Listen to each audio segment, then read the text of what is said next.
Good morning! Yay! Good morning, good morning, good morning. It's Higurashi. Uh, so yeah, yesterday I found out that I, in fact, was very confused because I thought that there was gonna be a scene that happened in the first episode. We are not in the first episode, we're in the third, so we are definitely officially in new territory for me.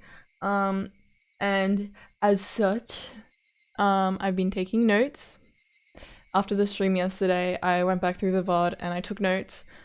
Hopefully I don't have to take as extensive extensive note taking. But there was quite a bit of important information. I took note of people who said that Satoshi transferred, which was Irie.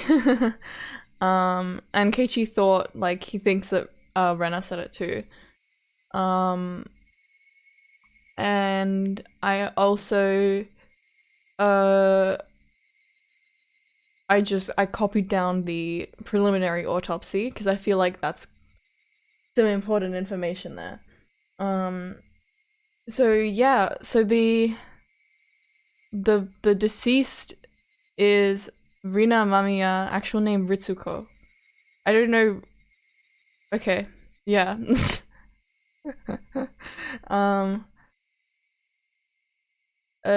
Yeah, and then there's also there's a guy. Her man is Teppei Hojo, the husband of the housewife who was beaten to death last year in Hinamizawa. That's Satoko's uncle. He was living in a woman's apartment. He must have thought she abandoned him, so he'd been searching around shops and other gathering places. Yeah. So yeah. Let us continue. I've got it's a rare occasion. This has not been happening recently. I've got Jack, my cat. He's here. I think it's been too warm for him to wanna, like, sit on my lap. He's not on my lap now. He's sitting on, like, a corner of my desk, looking away from me, a little bit annoyed because I was just patting him. But you know, what a treat. What a treat. Alright, let's continue.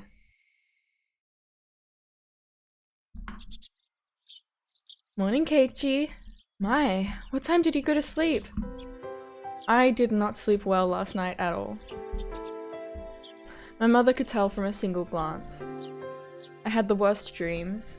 Nightmares, very ominous dreams, one after the other, again and again. I woke up after each one, but could never even remember a fraction of what they had been about. But it was like those dreams were predicting something unpleasant, and I woke up in a terrible mood. Hey now, every day has been calm and fun before today, right? Those days should continue on, unchanging. And yet, anxiety was the only emotion growing within me. Why was that? Nightmares reflect your own anxiety. Oh boy, do they. They show an uneasy mind, that which you couldn't admit to normally. Yesterday, I remembered the ominous conversations about Satoshi I had with Shion, Mion, and Rena. Right. My mind felt like it was in a black fog because we had talked about that. If I'd lived every day without causing a fuss, my reward would be ever more peaceful days. This is kind of— No, Jack. Do not leave me, boy. Come here. He's not leaving. Jack. Come here. He was gonna sit on my lap before, and because I sat down, I'm like, all right, ready to stream, ready to press go live, and I was like, my tea. Hi, Jack, come here. Hey, boy, come here. Come on, Jack. Hi, Jack. Come on. He's thinking about it. He's thinking about jumping on my lap. Come here. Yay! Success! Wescat on Wes stream. Yahoo! Let's go. Yes, what I was saying. This is kind of a theme, like where like Keiichi's like, hey, Keiichi Maebara. You could just, you know, forget about what's happened and keep living your everyday carefree life. Oh my god, cat hair everywhere. I mean, nothing out of the ordinary. Yeah, and so, because I'm trying to pick up on things that happen each time round. But this is kind of something. Anyways.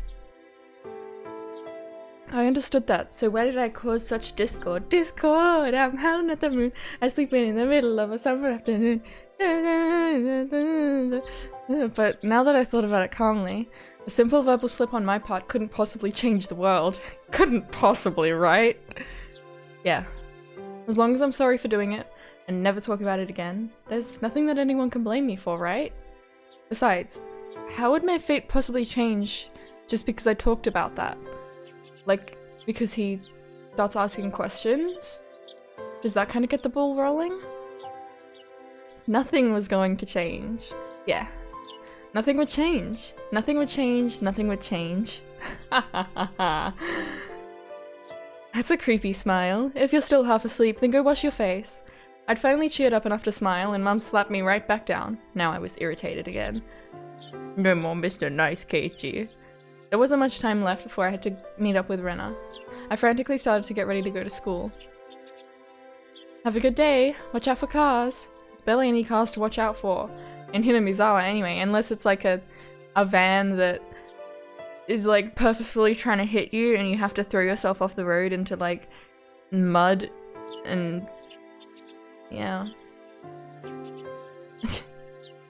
I dashed out the front door. The morning air was far more refreshing than the water on my face. That's right, Keiichi Maebara. If you're sorry enough about it and reflect upon your mistakes, that's enough. Now let's pull yourself together and get to school, and return to fun, enjoyable days, where everyone laughs, plays, and just has a good time. I'll be nice to Satoko as an apology too. Yeah. Wasn't I supposed to be her Nini until Satoshi got back? Good morning, Keiichi-kun. Rena too looked nothing like she had yesterday when she said that weird stuff. If I could only forget, then I could still act like nothing had happened. So I called out to her with all the energy I could muster.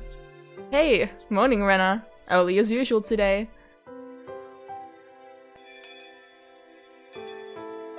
What do you think, Jack? What do you think's going on? Is something fishy? Yeah. Yeah. Morning. Good morning. There was little time before the same old morning homeroom began, but Satoko and Rika-chan were unusually absent.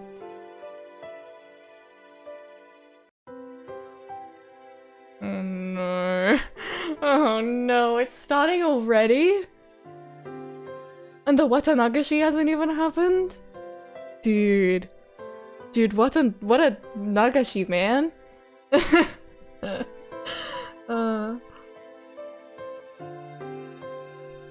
Oh no. Maybe they went to play somewhere. However, looking over and seeing none of their things. So it looked like they really hadn't come to school. They're almost never late. Rena seemed to be enjoying herself thinking about what their excuse for being late would be. Mion said something nonsensical as well, imagining how funny the reason they were late must have been. I'd only come to school to see their energetic faces, since I figured it would get rid of these feelings I have. But the load on my chest remained where it was. It wasn't very pleasant at all. Good morning, everyone. President, if you would. Everybody stand up! Sorry. I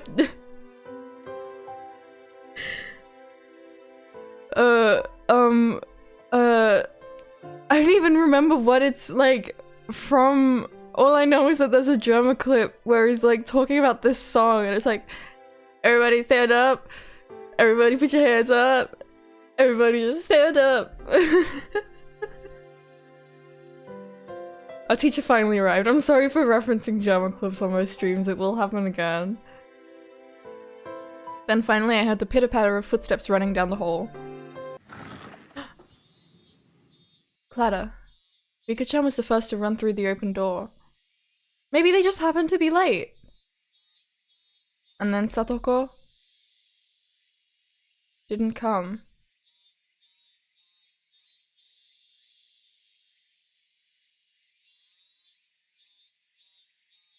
Oh no. You're late, Furure-san? Where's Hojo-san? It was unusual for Rika-chan to be late, but equally unusual for Satoko, a ball of energy, to be absent at all. Everyone's eyes were wide at the series of strange events. Satoko might be a little late. Has she come down with something? The teacher walked over to Rika-chan and they started talking in hushed tones. Rika-chan is late and Satoko is absent. I guess crazy things can happen. You're right. But I wonder what happened to Satoko-chan. Is she sick? Why now, when I most wanted to see Satoko's energetic face? The unease that had been building since last night tightened within my chest. Kate-chan, you worry too much. Sometimes girls of her age can't help but stay homesick. Cuckoo. Mii-chan, you're not supposed to say that around boys. Neon laughed indecently. Normally I would laugh along with her, but right now I just didn't feel like it.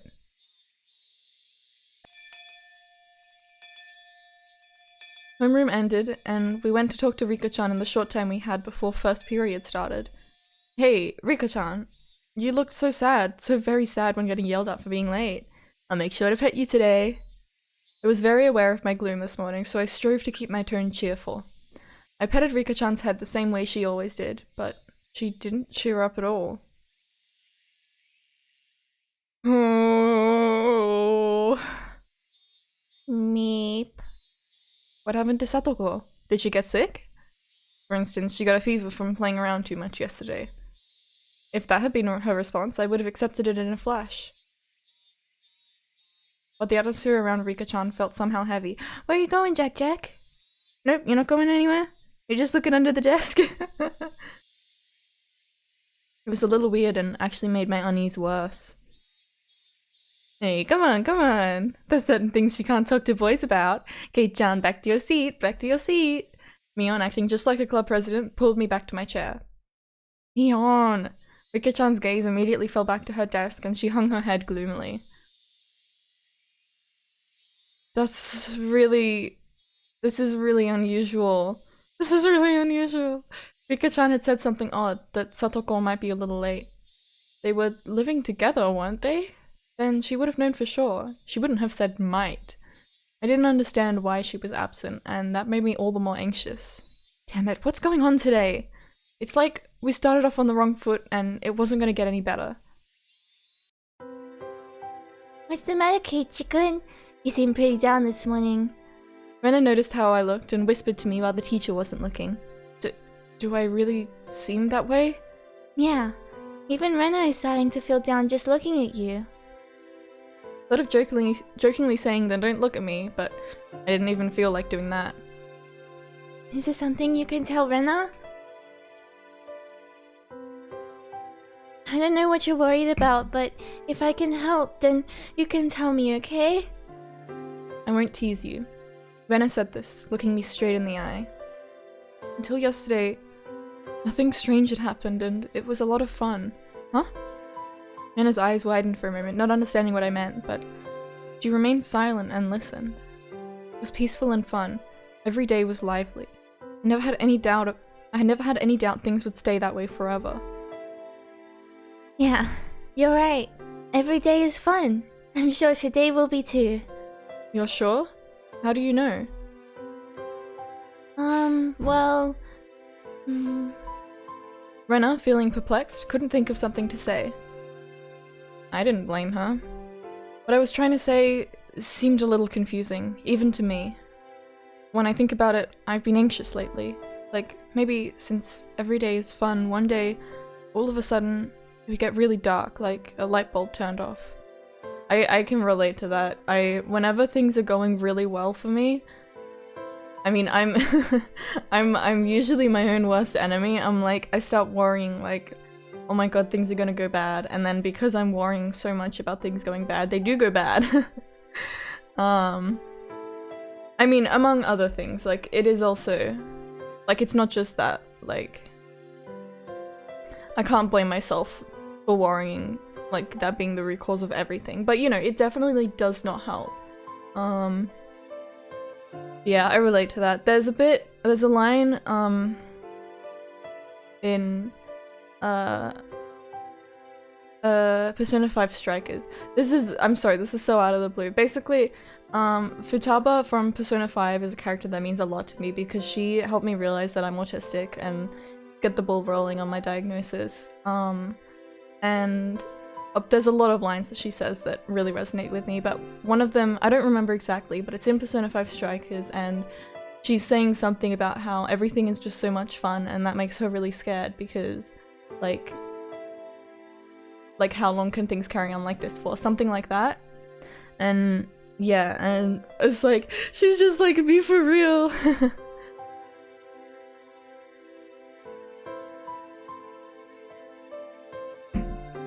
So yeah, this is something I can relate to. Yeah. Rena kinda understands how you feel. Rena nodded gently. We've always been taught that it wouldn't only be good things happening to us. Sometimes I'm scared of what's going on behind the fun. It's a little bit sad, but because of that, we learn how to do our best to make sure that the fun never stops. I see. So it's not a bad thing you think our fun lives might not go on forever, Keiichi-kun. Kinda like if suddenly there was a volcanic eruption tomorrow and everyone died.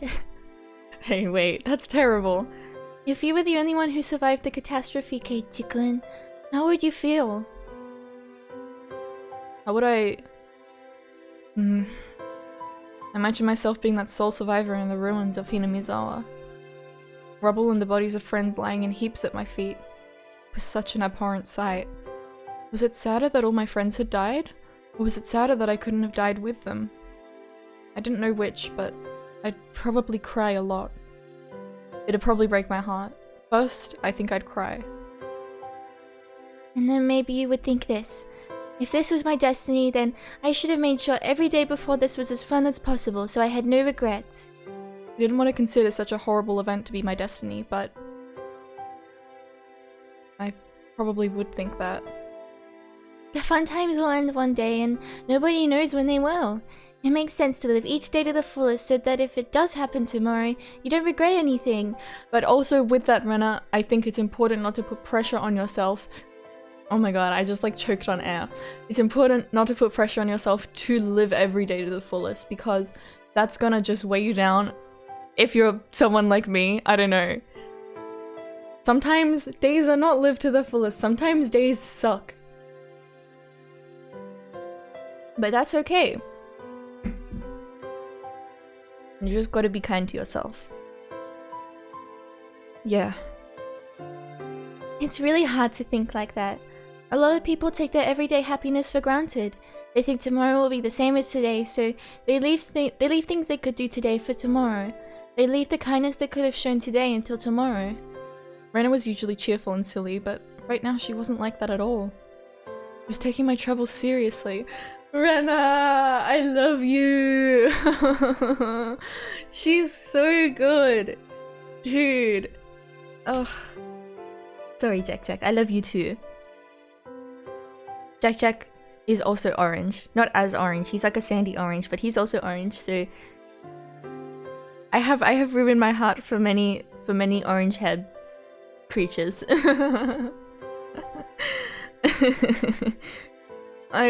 Just the way that she isn't like, Keiichi-kun, what are you talking about? She's like, if everyone died in a volcano tomorrow, you know, how would you feel? Like, what the heck, man?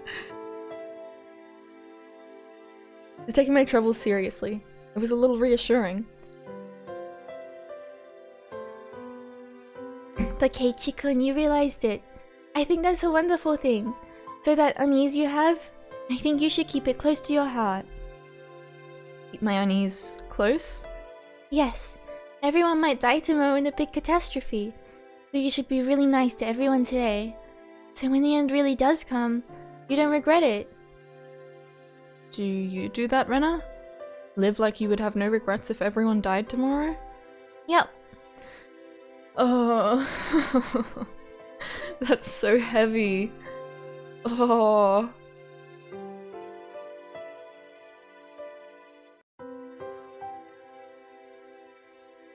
It was such a hyperbolic conversation, but Rena just gave me a nonchalant nod of her head. Rena knows what it's like for the fun times to end overnight. She knows there's no proof tomorrow will be fun, even if today is. I'm living life to the fullest. It seemed like Rena perfectly understood all the anxiety I couldn't put into words. And on top of that, like a reliable teacher, she showed me what to do. Ooh, hey, Keiichi Maebara. There's no need to cry now. Last night, I feel like I had a dream about Satoko. I don't remember what kind of dream it was, but ever since this morning, I've felt anxious. Because you thought seeing Satoko's energetic face would cheer you up, right? He was right on the money. If everyone had been here with smiles on their faces this morning, then the murk in my heart would have definitely been blown to smithereens. Then, if Satoko-chan arrives, you'll have to be nice to her. Actually, it's totally fine if you play your usual pranks on each other, as long as you're having fun. Yeah, you're right. So that even if these fun days came to an end, I'd have no regrets. I couldn't tell if what Rena told me had been comforting or just made me more anxious. But it was enough to make me think that if I saw Satoko again, I'd be honest with her. So good. So good. This is what I push through the awful moments for. The awful moments that make me grovel on the ground, go into a fetal position and scream and cry.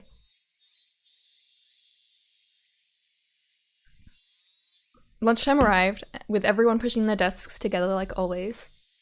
Satoko wasn't here. Despite that, we had bento boxes for 5 lined up on our desks. Okay. So that implies that Rika, at least Rika, maybe Satoko as well, made their bento, like, assuming Satoko would be there as well. What happened? Rika-chan had made a bento for Satoko too. Was Satoko supposed to be here before lunch? Rika, I don't like seeing her like this. Rika-chan was clearly acting strangely. You were talking to her, but it felt like, you know what it is? She's just hiding a frog in her mouth, and if she opens her mouth, then the frog will jump out, so... This is the face of someone who is holding a frog in her mouth and has been for the past, like, 3 hours. It felt like she was too far away to hear us. I'd never seen Rika-chan so downcast, so the rest of us started feeling down too. Hey, Rena. I understood what she had said before pretty well. When we were together, we were supposed to have lots of fun, so we wouldn't have any regrets if the world ended tomorrow. And yet, well, I'd just resolved myself to do it, and now we can't all be together. What the hell? Because it was just so sudden, wasn't it? I mean, yesterday was so fun, so who could believe it would all end today? No volcanoes had erupted and no earthquakes or fires had happened either. The cicadas were making the same noises they did yesterday, and the sun remained bright in the sky. It was the same normal day as always, so then, why?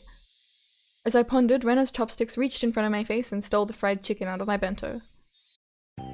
If no one else wants it, Rena will take it. Hehe, delicious! Rena tossed the entire piece into her mouth and began munching on it, her expression one of bliss. I'm such an old man. Rena got a leg up on me. Oh, right. This old man's taking this bit of steak here. Meep, all my food is gone except my rice. Rika-chan, also behind the curve, smiled again and went for someone else's bento. As I sat there, dazed at how quickly everyone had changed. Rena sent a wink over to me. Oh.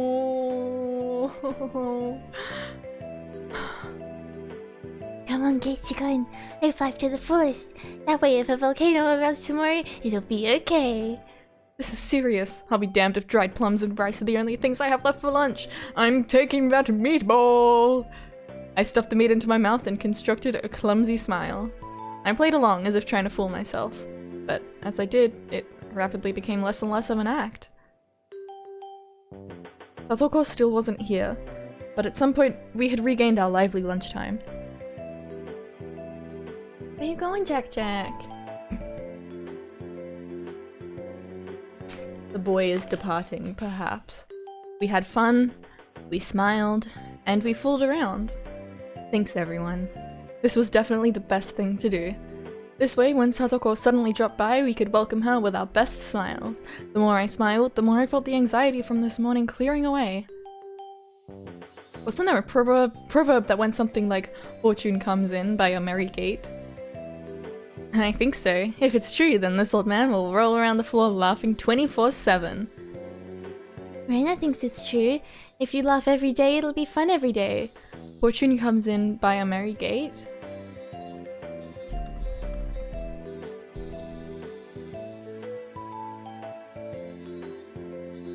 If you always laugh, joy and happiness will come to your loved one.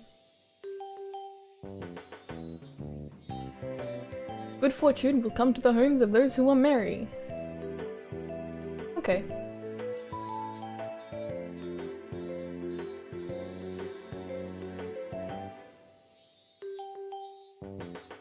Rena has a way with words.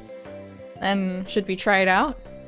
Everyone took a deep breath, then brought their faces together, locking shoulders. And then... Wah ha ha ha ha! Everyone laughed uproariously from their stomachs, trying to laugh out all the bad stuff accumulating in them. These guys are such dumbasses. By the time our bento boxes were empty, everyone was right as rain.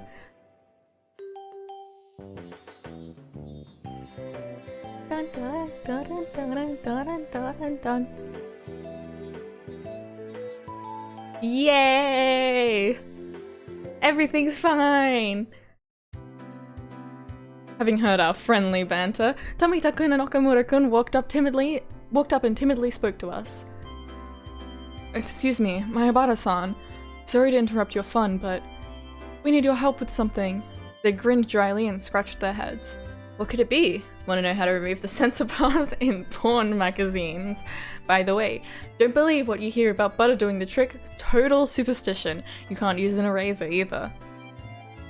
Wait, what? Seriously? That's not what we're here for, said Tomita-kun, elbowing Okamura-kun. Actually, our ball got caught in the gutter on the second floor. We were thinking you might be able to reach it since you're tall. I see. Asking an upperclassman for help comes with its own price, you know. I'm not cheap. You can't buy me out so easily. Tomita-kun and Okamura-kun conversed for a short time, then gave their reply. We'll give you the right to take a nap during class, Mayabara-san. How does that sound? What do you mean? I can sleep during class whenever I want. Why do I need your permission for it? Oh, no you can't. The next time you take a nap, we'll tell Sensei about it. I see, how sly. You little... Where did you learn to bargain like that? Grr. Sorry, it was just a little joke. Come on, Kei-chan. When it just gave in to your underclassman's threats. Goo. And now Mion was getting on my nerves. Suddenly it came to me, and I took Tomita-kun and Okamura-kun's hands. Alright, I surrender. I'll get your bowl for you, so give me all the rights to nap time. Huh? Oh, okay. Look, Mion, I now have the privilege, but you don't, do you? Tomita-kun, Okamura-kun. Tell him Mion as soon as she falls asleep. Got it? Yeah! Rena and Rika-chan began to cackle at Keiichi-kun's victory. I wasn't sure how the ball managed to get stuck up there, but it was planted firmly in the school building's second floor gutter. Hand me that stick. I should be able to reach it. Here we go. Ugh. I took a bamboo pole and poked the ball with it. Damn, it's hard. Come on. Oh, we got it! You got it, Mayabara-san! Thank you so much! The ball rolled down the gutter and fell down behind the school building. My underclassman ran over in that direction, leaving me by myself. Mission complete, I guess. I've got a bad feeling that Oishi's gonna show up. I don't know why, I just got a bad feeling. Sheesh. There was still a lot of time left until lunch break was over. Guess I should go back to the classroom. Sorry, I'm just crossing my legs. I was trying to sit normally on my chair so that I could have Cat on my lap and like my legs wouldn't go numb. I lasted for about half an hour. That's pretty good. That's pretty good for me. I'd absorb myself in a silly conversation with everyone and wait for afternoon classes. No, just when I thought that in turn towards the entrance, someone suddenly called out to me. Fuck off! No! No! Why was I right? Why do I have to be right? God damn it, Oishi!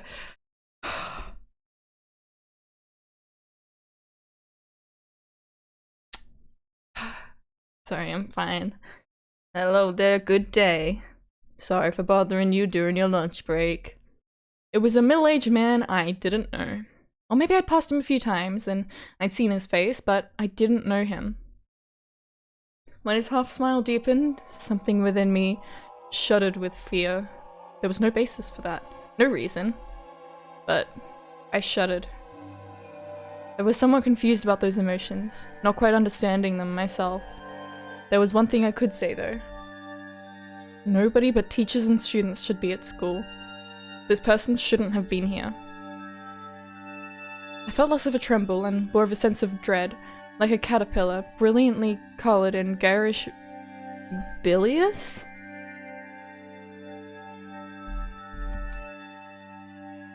Okay, this might be loud. Prepare your ears. Bilious.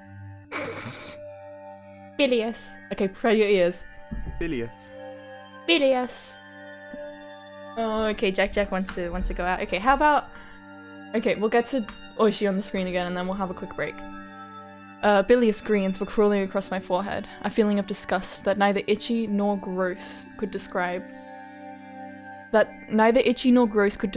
the frizzy, dreadful hair rubbed against my brow. Okay, that makes sense. I didn't even want to see his face. Me neither!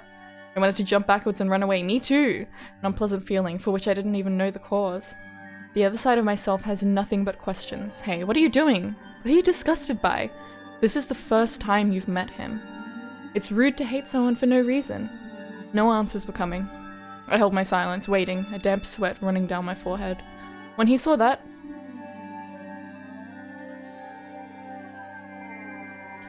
He hasn't been introduced as Oishi. I don't know if... When he saw that, Oishi thought maybe he was being intimidating and gave me a relaxed smile. Oh, please excuse me. I'm no one suspicious, I assure you. Woo-hoo. I'm Oishi from the Okinomiya Police Department. Wait, where did I put my card? Huh? What? This is... What? Okay. We're gonna have a quick 5-minute break. Gonna run some ads.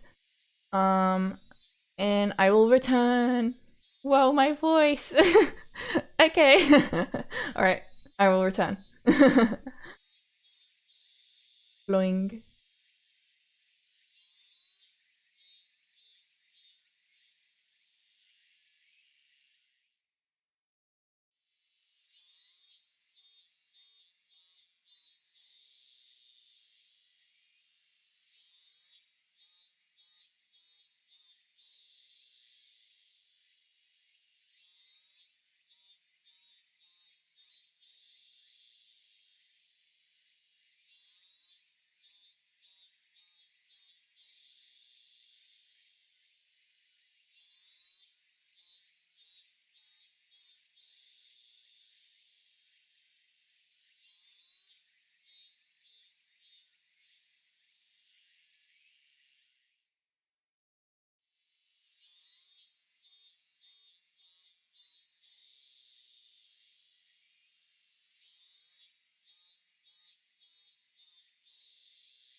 What up?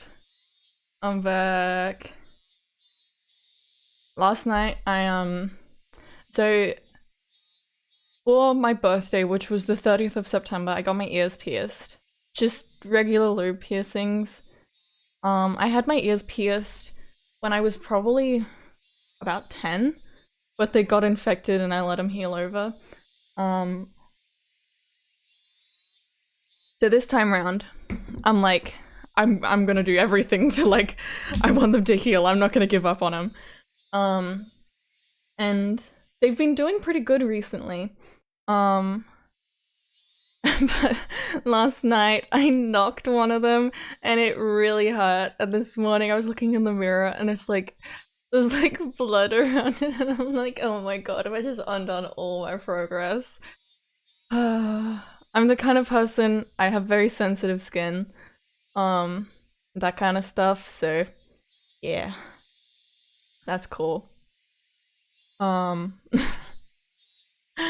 Another thing, this is so off topic, but I was thinking about it, so if you do not yet know, which, I mean, I don't know, I really liked Bang Dream Girls Band Party, I really like Ave Mushika, I really like Maigo, and in hit mobile game Bang Dream Girls Band Party, they released some special cards where it's Maigo cards and they have other Mushika members in them, so I'm like, fuck.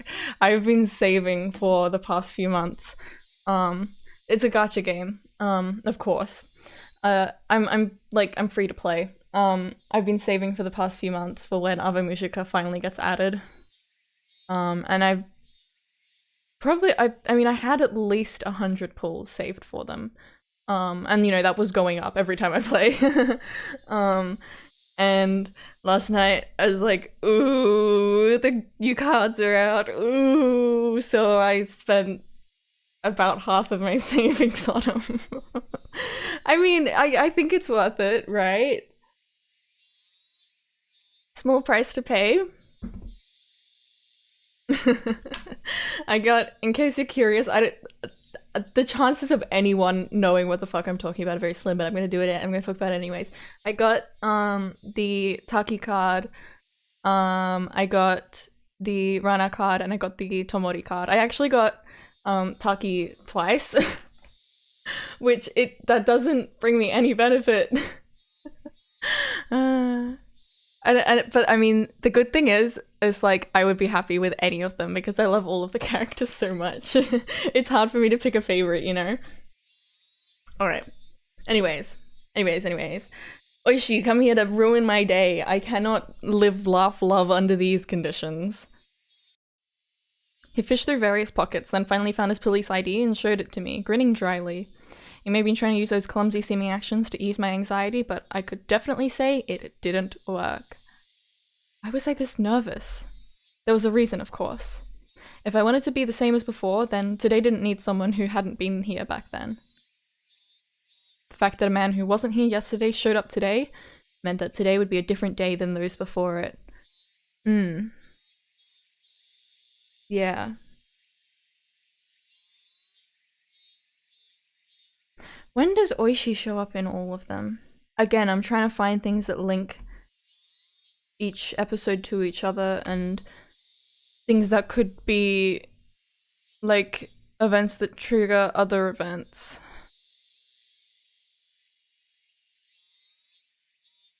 Damn you, Oishi, and your big naturals. That would mark the end of the fun and happy days. I gulped and erased that ominous conclusion from my mind. Calm down, Keiichi Maebara. It's just an old guy who looks kind of perverted and came from the police department. Don't go deciding that the fun times are over. What does he look like in the other sprites? So different. So different. He's kind of got... Look at the definition. Wow.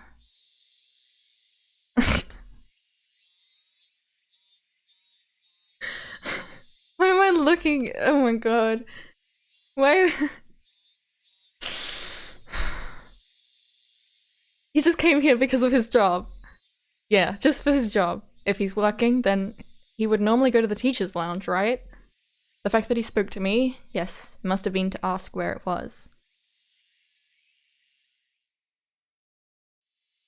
Oh, the teacher's lounge. I was like, what's it? Where what is? A body? Are you looking for the teacher's lounge? You just have to go through the entrance, and I didn't want to look at this man for another second, so I started pushing things along. The bit in the narration where it says Oishi, and I don't want to overthink things because this could just be completely unintentional, but the way that it says his name before he's introduced, because he's shown as middle-aged man, and then Oishi, and then he introduces himself.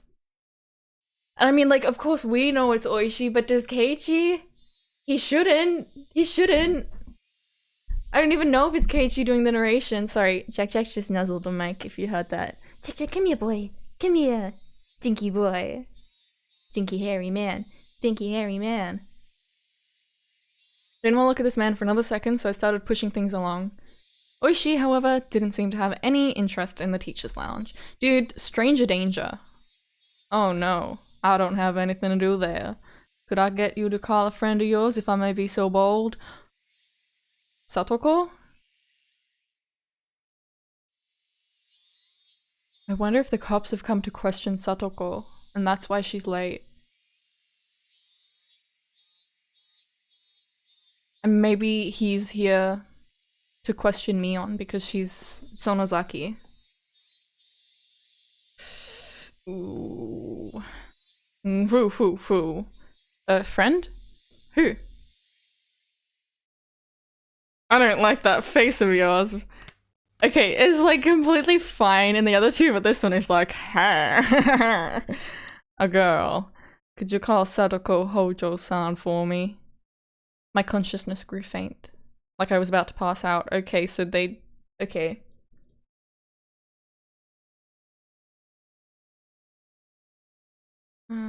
Maybe, Tepe Hojo? My uncle? Maybe he's, like, shown up? And that's why Satoko is late? Like I was about to pass out. Yes. My anxiety was realized. The dreadful, disgusting caterpillar was looking at me, about to crawl into my ear. Its frizzly, dreadful hair was touching my ear cavity. That's how bad it felt. What do the police need with Satoko? No. It's nothing important. I just had 2 or 3 things to ask. I'd like it if you could cooperate with me. Why? Why, of all people, was it Satoko? Why would a police officer come here in the middle of the day for something that wasn't important? This man was strange. I could smell it. And it smelled bad, just a whiff of it made me want to grimace. I knew that this man couldn't possibly be here to deliver her lost wallet or anything. I couldn't imagine what he needed from Satoko, but it had to be something unpleasant. My throat stung with burning pain. Burned like a parched, creviced wasteland. The wasteland broke apart deep in my throat and brought out the words from deep in my mind. You may need something from her, but I don't think Satoko needs anything from you. Could you please leave? Or she probably hadn't expected that reply. He stood there surprised for a few moments. I did as well. I hadn't thought words like that could ever come out of my mouth. Things might still work out. This guy may have shown up out of the blue, but if I drove him off, maybe I could make it so that it never happened. If I could do that, then I could get back. The peace we had until yesterday. I'd get it back. Nah, ha. Well, you sure are strict. Are you Satoko-san's manager, perhaps? Can I not see her without an appointment? Foo. If you just want to talk to her, shouldn't you just call her? Barging into school in the middle of the day isn't normal. Breaking through a dam would have been the perfect analogy to use. Why didn't I like this man? This man shouldn't have been here. I needed to make it so that this man wasn't here. Childish, selfish emotions bubbled up from the depths of my mind, and they each came out of my mouth just as it had been formed. Not liking the guy was my own problem. But to say things so bluntly to him, Even I thought I was crazy. Oh, you're the logical sort, aren't you? I'm not too good with people who talk like that. Oishi grinned and scratched at his sweaty throat. Even as he feigned stupidity, I could tell he was irritated. Hey, Keiichi Maebara. Why am I looking for a fight with this old policeman here? It's not like he brought the gift of misfortune with him, all wrapped up in paper, right? Right. It wasn't like he had brought a package of misfortune with him and was asking me to sign here, please. Rationally speaking, I understood all that. So then, why was I so...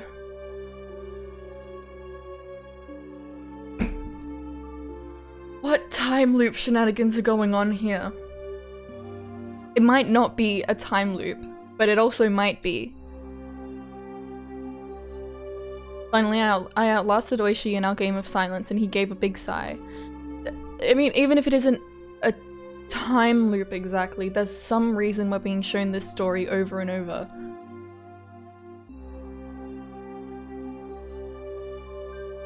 Then he addressed a few of my female underclassmen running around nearby.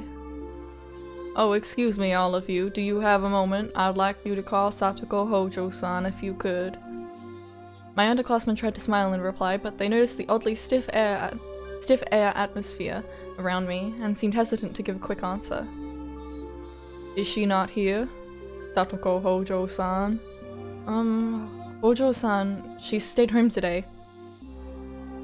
Stayed home? His face remained smiling, but his tone was clearly one of ill humor. Such conspicuous spite caused my underclassmen, who had answered honestly, to cringe in fear. I see. Dear me, I'm quite unlucky. He was smiling broadly, but the way he laughed didn't make me feel better at all. When he noticed that his laughter wasn't getting anyone else to laugh with him, he immediately stopped. So, you girls, could you tell me the name of this boy here? He grabbed the girls by the shoulders so they wouldn't run away and crouched down to address them at eye level. This fucking guy. The girls flinched away from the sharp, piercing light in his eyes, and in exchange for their release, they didn't resist and told him my name. I see. Keiichi Maebara-san, is that it? He said my full name. That was all he said, and yet I couldn't help but shudder. It was like he had grabbed me by the collar with those words. Oh, could you be the son of the Maebara family I've heard so much about? Nah, I hear your father is a renowned artist. His works go on display twice a year in the Great Exhibition in Tokyo, don't they? I know what sort of fantastic pictures he creates, though. Then there's your mother. She seemed intelligent, too. I heard she was a high academic achiever. She went to some girls' university, didn't she? It's amazing for someone that age to have graduated from a girls' university. Could your mother actually be the daughter of a respectable family? At least those are the rumors, and they say she's a cold person because of it. Did you know that? She only went to the very first neighborhood association meeting, right? That's certainly no good. You can't disrespect your neighbors in a place like this. Foo. What the fuck?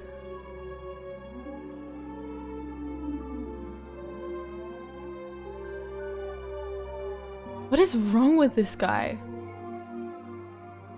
Why has he looked into Keiichi's family so much?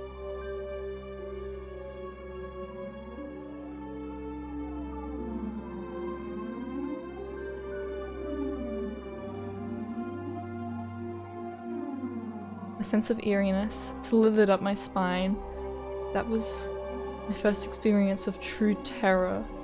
I couldn't believe it felt this terrible for someone you've just met to know everything about you already. Oishi clamped onto my shoulders and brought his eyes close to peer into mine.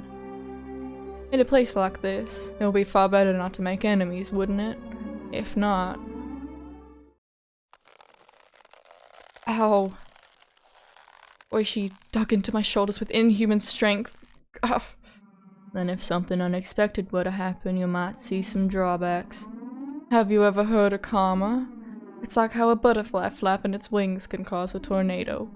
Grudges born in strange places will come back to you in ways you wouldn't believe. You wouldn't like that, would you? Foo. Nobody wants to have a grudge held against them. There's nothing positive about making enemies. Hmm? What's the matter? Shoulders are stiff. Very stiff. Should I give you a massage? See, feels good, right? Foo foo foo foo. Ow, ow, ow. This man wasn't just strong, it was like he knew exactly where to press to make me feel pain. God. Only 4 or 5 fingers were on my shoulders, and yet the pain made me want to bend over backwards. Ugh. A few of the girls from my class were pretty shaken up, but didn't seem to want to help me. They weren't sure if they should go call the teacher. As for me, I couldn't take the time to wait until the teacher got here. It hurts.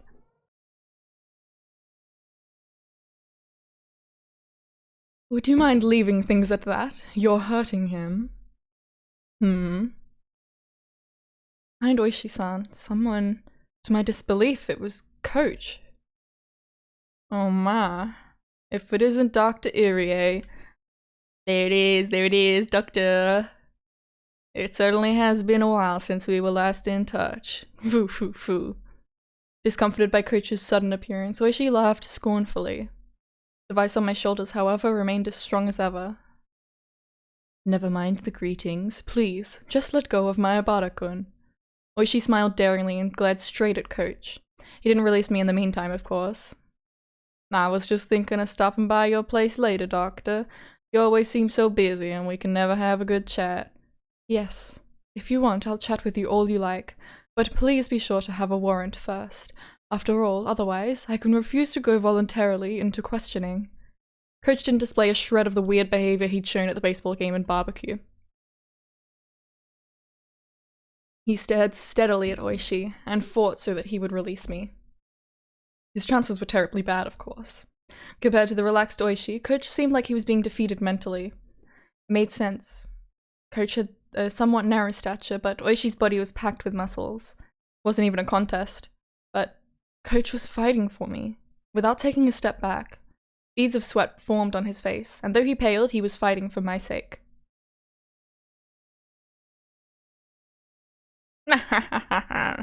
Suddenly, Oishi laughed and let go of my shoulders. My body exhausted, I fell right onto my backside. My Abara-kun, are you alright? Damn it. Ow. I rubbed my shoulders where Oishi had latched onto them. The pain from falling over went away quickly, but this pain was lingering. Are you alright, my Abara-kun? This is terrible. Shit. Ow. Ow. I was just giving him a little massage. Foo-foo. My Abara-san, aren't you over-exaggerating a little bit? Boys have gotta learn to man up. Foo-foo. I wanted to retort, but I couldn't think of anything witty. Can you lift your shoulders? Are they in pain? If you're really hurt, then you should have a proper checkup. Let's just go to the nurse's office. Coach lent me his shoulder and walked beside me. My respect for Coach has gone up a lot just now. I still think he's fucking weird and he makes me really uncomfortable, and I wish that he wasn't written the way that he is, but that aside, respect him for, like, not taking shit from Oishi. What an exaggeration. I'd be the last person to do any sort of permanent damage, right? I am still an active police officer, you know. Foo foo foo. I don't know what you needed to be here for, but if you're finished, then please leave. I'm going to complain about this directly to the chief, so please keep that in mind. Oh, that's a problem, ain't it? Foo foo foo foo. Oishi-san waved his hand sarcastically, pivoted around, and headed to the car parked by the school gates. And without turning back around, he got in and started the engine. Damn it. Who the hell was he? Damn it! He's a detective named Kuraudo Oishi, and a hooligan. Everyone in the village hates him. My Abara-san, you should be careful too. Kuraudo Oishi. Just like I thought, my gut instinct wasn't wrong. He would be the one. The one to bring unhappiness, misfortune, something that would ruin our peace. Shit, I won't accept it. All these fun days can't possibly end just because some guy like him showed up. I won't accept it. Coach seemed to be familiar with the school, so he brought me to the nurse's office without much trouble. The girls from my class came along as well, looking worried. Our teacher and the principal, having noticed the disturbance, came to see what was the matter. My Abara-kun, what's wrong? Are you hurt? Well, there was this weird man in the schoolyard just now, and Mayabata-san... Coach gently interrupted the girls trying to explain. No, it looks like he just fell and twisted something. I think he's alright, but I wanted to make sure. If it's fine with you, I'll borrow the nurse's office for a bit.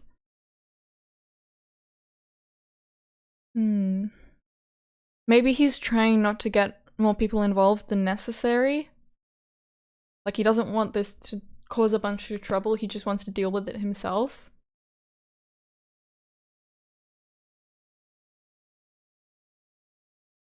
But I feel like some weird man coming to school grounds, like, threatening these girls and, like, hurting this other kid.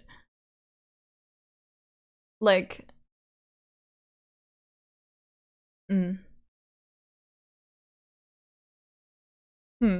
Please do, Dr. Irie. The principal gave him a deep bow. It looked like Coach was acquainted with the adults at school. He slid open the doors to the nurse's office, but there wasn't a nurse in there or anything. I'd figured. I'd never seen anyone but Chie-sensei and the principal working here. Coach didn't seem to mind the fact that there was no nurse and quickly made his way into the nurse's office. He instructed me to sit down and started washing his hands in the sink. Oh, I get it. He's the coach for the boys' baseball team. He must be pretty used to treating wounds with first aid. Keiichi, you dumbass! Irie Clinic, you dumbass! I guess maybe he hasn't been there in this go-through. Could you show me where it was? Are you still in pain? No, it doesn't hurt at all anymore. I'm fine, really. I rolled up my shirt and showed him my shoulder. No bruise, not even nail marks. And yet it had hurt so much I thought my shoulders would be crushed. Even the pain had disappeared without a trace. It hurt so much, but not so much as a bruise remained. It just means he's used to doing that. Yeah, that's the thing. He's like, he knows exactly where to press to make it really hurt. He is used to using whatever he can to intimidate people and get information. Used to it, huh? The next time you meet, don't provoke him. Nothing good will come of making him angry. If you go home with a uniformed policeman by your side, your family won't like that, will they? Well, you're right. Still, what happened? Why did you end up in a fight with him? He came up and said he needed something from Satoko. Huh? Satoko-chan? Coach's gaze lowered and his expression clouded a bit.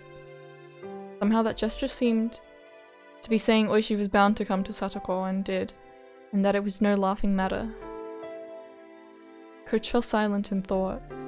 Quietly, he took a compress out of the first aid kit and put it on me. Does he still plan on clinging to Satoko-chan? He's a persistent man, I'll give him that. Like a snake.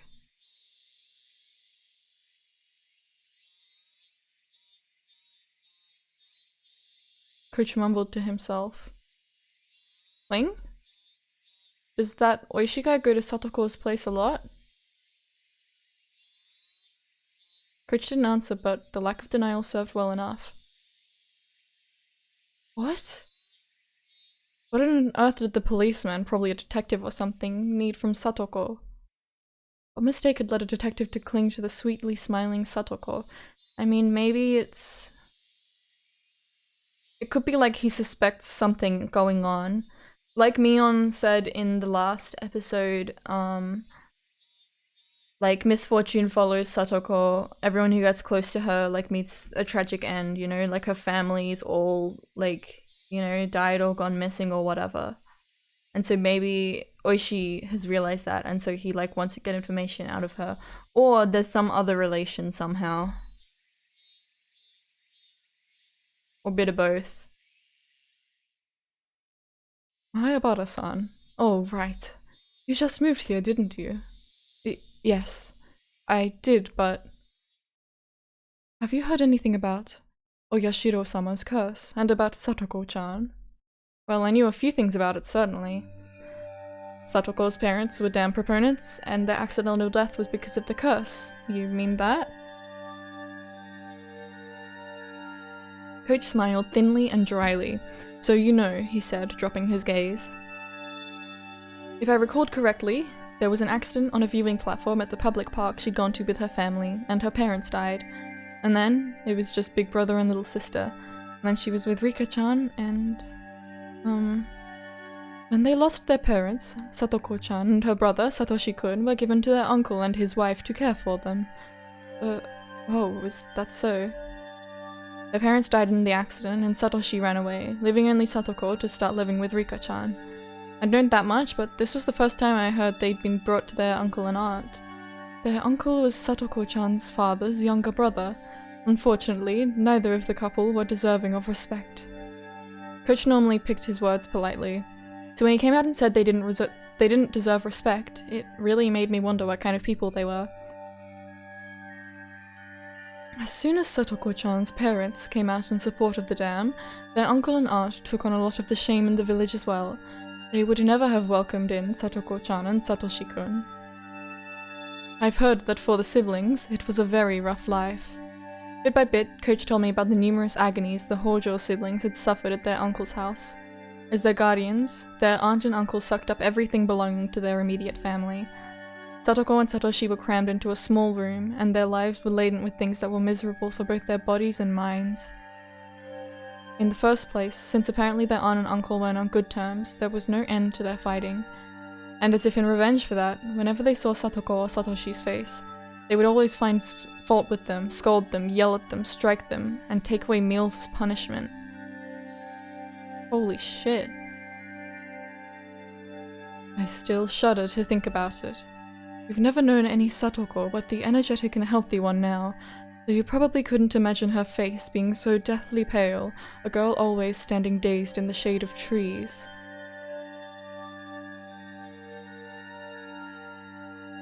I couldn't imagine it, and I didn't want to. That was how I honestly felt. But at the very least, Satoko wasn't like that anymore. She may have had a miserable life in the past, but it was different now. Something happened to change that life.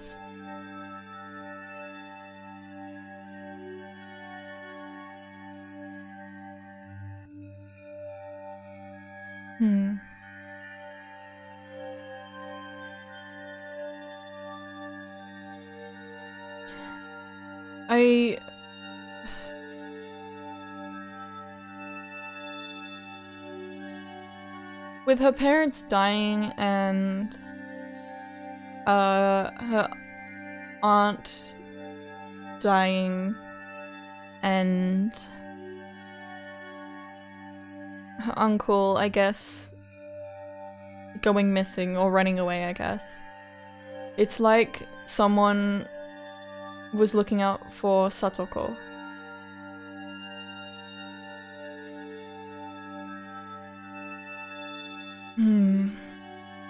Last year, on the night of the Watanagashi festival, their aunt died. She was beaten to death by a deviant with a baseball bat. Oh no. Did Satoshi kill her? Ooh.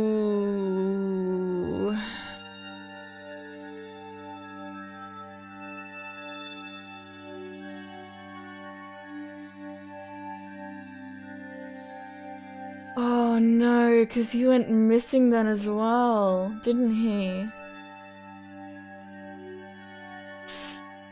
Oh god.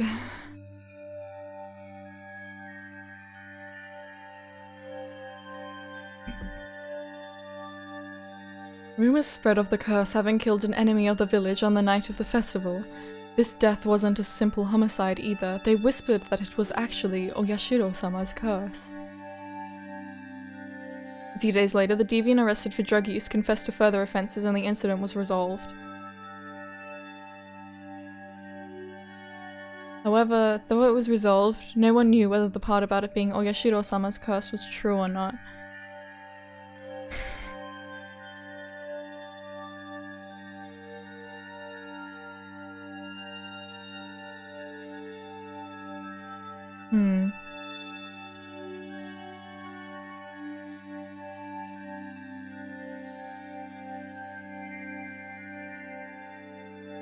I'm sorry, I'm thinking my brain is just, yeah.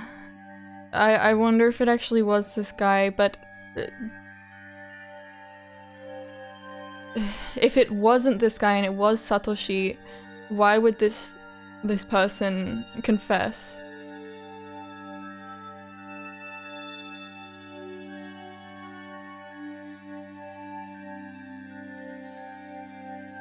Their uncle is part of Hinamizawa, after all. He apparently grew incredibly frightened of Ogashiro-sama's curse and went into hiding. From what I've heard, he's staying with an intimate lady friend somewhere in Okinomiya.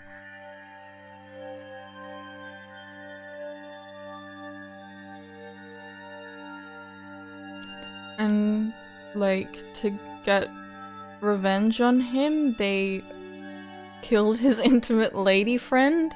They tortured his intimate lady friend?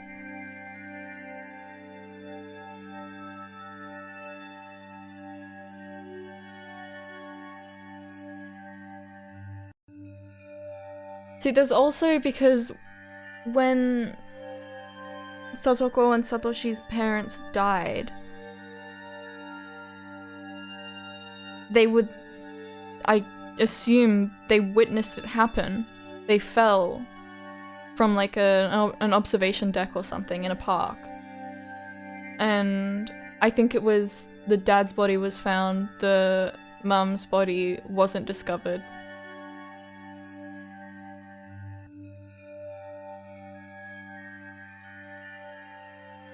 Man. And Satoko and Satoshi, were they released? Their aunt died, and their uncle fled.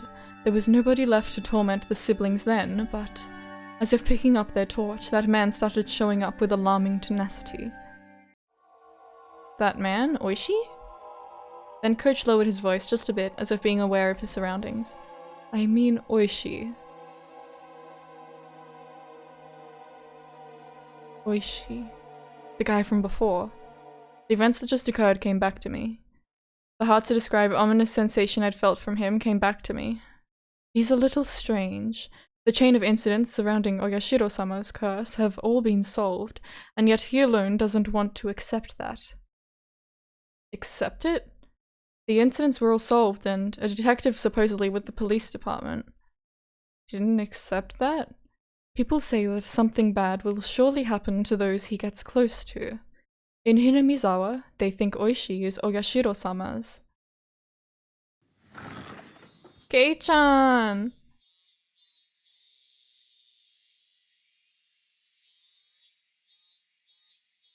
Oh my god.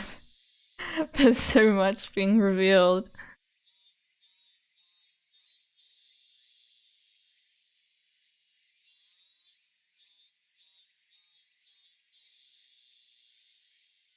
I'm like just like running through things in my brain and I'm like, ooh, what does it all mean?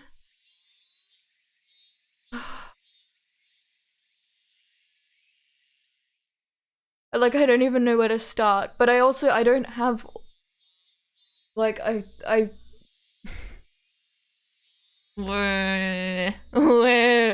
don't have like the information that I need, but also I don't want that to stop me from theorizing, but also I don't know what the fuck is going on. I'm suspicious. Like there's Mio Takano, I'm suspicious of her. I think she's suspicious as hell. And there's Tomitake. I think he's also kind of suspicious as hell. Like why has he died both times? Like I don't. And also Tomitake isn't his real name, I think. Like that's a pen name. Why is he with Mio Takano? Why has he died both times? Like in the same way, I believe. And Oishi showing up and fucking shit up and why? And Satoko and her relation to some of the victims and Rika's parents too, why? And Satoshi and the baseball bat and the deviant that was arrested for drug use that confessed to things. The door flew open with a rattle and Mion came rushing in. Rena and Rika-chan came running in a few steps behind her, and then Tomita-kun, Okamura-kun, and a few more of our classmates. Kei-chan! Did Oishi do something to you? Are you hurt? Calm down, Mion-san. He's not injured. I only gave him a compress just in case. Keiichi-kun, are you really okay? Okay? Everyone was saying stuff about how you were being strangled. Calm down, Rena. He just squeezed my shoulders really hard. See, there's not even a bruise. Meep. Jeez, what the heck were you all doing? We're friends, right? Why were you just standing around? Why didn't you help Kei-chan? We're sorry, President. Mion yelled at our classmates, baring her fangs. Because they didn't all go and help Keiichi, even though he's part of Hinamizawa now. Quit it, Mion. Tomita-kun and the others weren't even there. Stop blaming them. Damn it! Oishi! Mion kicked the floor with her heel a few times, her temper running hot. Our teacher, overhearing the commotion, arrived as well. Hey, come on everyone, don't make so much noise in the nurse's office. President, take everyone and leave, please. Come on everyone, let's get going. Keiichi-kun is fine. You too, Mi-chan. Mion was letting her emotions get the best of her, so Rena stepped in instead and let everyone out of the nurse's office. The detective from Okinomiya Station, Kuraudo Oishi. It looked like the first impression I'd gotten from him hadn't been mistaken. Satoko's absence had amplified the vague apprehensions I'd felt since yesterday, and Oishi's appearance basically sealed the deal. Alright, I'll get going. I originally came here for Chie-sensei. So you had something to do here. Sorry for causing you trouble. Don't be so humble, he said, smiling easily. There was a side benefit to all this. I was lucky.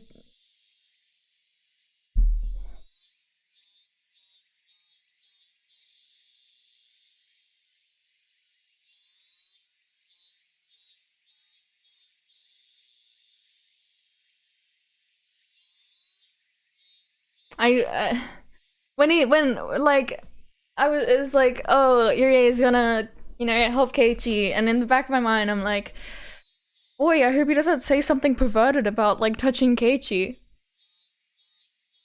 And then it was like, oh, okay, this scene is, kind of serious, so, surely something like that is not gonna happen. Anyways, there was a side benefit to all of this. I was lucky enough to experience so much of your soft, silky skin, Mayabara-kun. Ahoo. With the usual, for Coach anyway, parting words, he instead continued. Please excuse me. You weren't wounded badly, but please avoid putting pressure on your shoulders or anything along those lines. If you get a high fever or it starts to swell, contact me right away, okay? I don't think it'll happen though. Oh, that's right, Coach. Before everyone came in, you were going to say something about what people think Oishi is to Oyashiro-sama. As he was about to leave the nurse's office, Coach placed a hand on the door and stopped. Right. They think he's Oyashiro-sama's servant. They're just bad-mouthing him, though. Oyashiro-sama's servant? Do you know about the serial freak death incidents that occur in Hinamizawa every year on the night of the Watanagashi festival, otherwise known as Oyashiro-sama's curse? Does he show up every time? Freak deaths? What? Oh, he doesn't know. And that I thought about it, I did seem to remember overhearing Mion or someone in class talking about it like a ghost story. On the festival day in June, one person would always die, and another person would be spirited away, but they seem to call it demoning away here. What a fine story that was. I figured they made it up to scare me, but it was true? I don't have any idea who first suggested this. But at some point, everyone started calling Oishi Oyashiro-sama's servant. Why? Because the rumors go that he decides the sacrifices for the curse every year. Whenever June came around, Oishi would start paying frequent visits to Hinamizawa, because Oishi had been persistently questioning most of the dead or disappeared people. Okay, that could also just be he starts questioning these people and then someone else is like, oh shit, kill that guy. Ooh. Okay, we're gonna take a quick 5-minute break. Because I should. And I will return in 5 minutes. Gonna do ad break. I will see you soon.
I return. I was. Man, this game. I'm getting the brain rot so bad. It's. I'm gonna like not be able to stop thinking about this game now.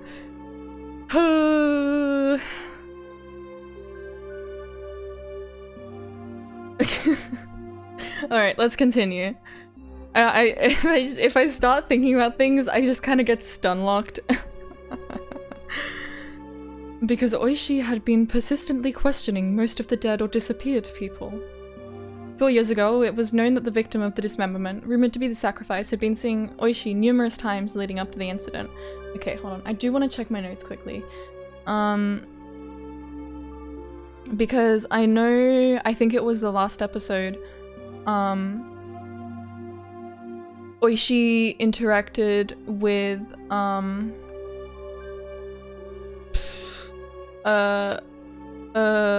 Takano and Tomitake. Like, before the Watanagashi?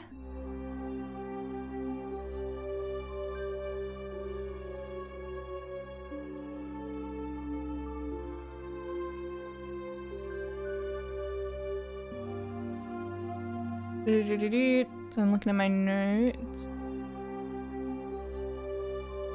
Okay, so here's my notes. So this is before the festival, the day before the festival, I guess. They're helping set up talking to Tomitake and Takano. And then Oishi is here, Takano greets him, Oishi greets Tomitake, it's been a while. Oishi says Tomitake really loves Hinamizawa, doesn't he? And then he's talking to Tomitake about how it's cheaper to live here than in Tokyo. To move here. Oishi knows the realtor he can introduce him to. Tomitake seems keen.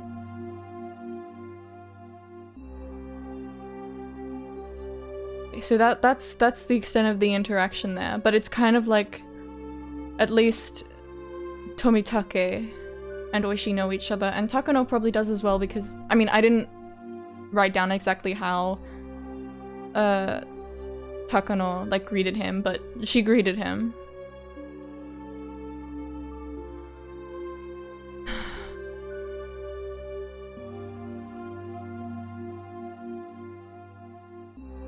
I mean, it's either that, you know,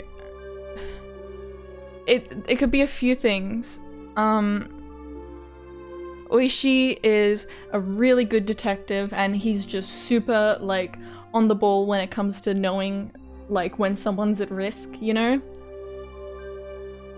And so he knows to, like, go and, you know, question someone, get close to them. Or he's Oyashiro-sama's servant and he chooses the people that die and disappear. Or someone sees him, like, questioning someone a lot and stuff, and then that person goes, okay, this person who Oishi was talking to needs to die. Maybe they know something, maybe they want Oishi to look suspicious. You know? Yeah, I don't think it's just a coincidence. There's more going on. Because Oishi is trying to solve this case, supposedly. Yeah. Man.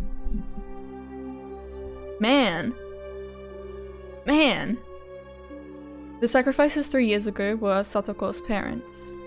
Right before their accidental deaths, Oishi had apparently visited their home. The one who disappeared 2 years ago was Rika-chan's mother. Again, people know that before she vanished, Oishi had been talking to her extremely frequently. The one who disappeared last year, Satoko's older brother, Satoshi. Satoshi too had apparently been approached by Oishi many times before he vanished. And then this year, does he...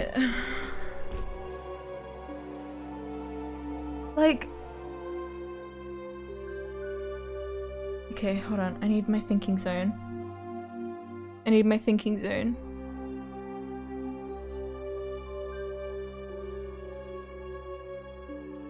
Wow, okay.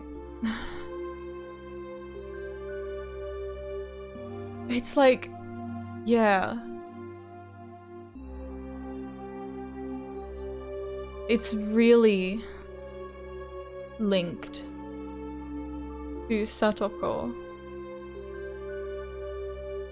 Because the first year was the dam site murder. And then year 2 was the Hojo couple's falling incident. Year 3 was the priest and his wife who like supposedly died by suicide, left a note saying something like, "My death will quell Oyashiro-sama's anger."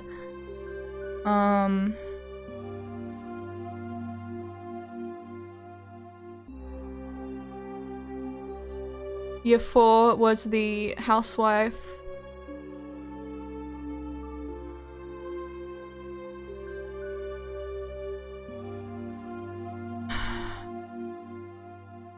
This is interesting. So I took note in my thinking zone that I'm looking at, which is basically just, I took notes, this was for the first episode, I took notes on everything that we were told about, you know, pretty much everything about the previous cases, and I've got, for each one, I've got Tomitake's word, and then I've got like a newspaper clipping. Year 4, here's what I got written. So Tomitake's word: on Watanagashi, discovered battered body of local housewife. Her family was that of the young brother of the dam supporter who fell to his death.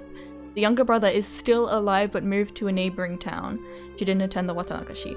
The younger brother is still alive but moved to a neighboring town. That means that Tomitake is under the impression that Satoshi is alive and he moved to another town.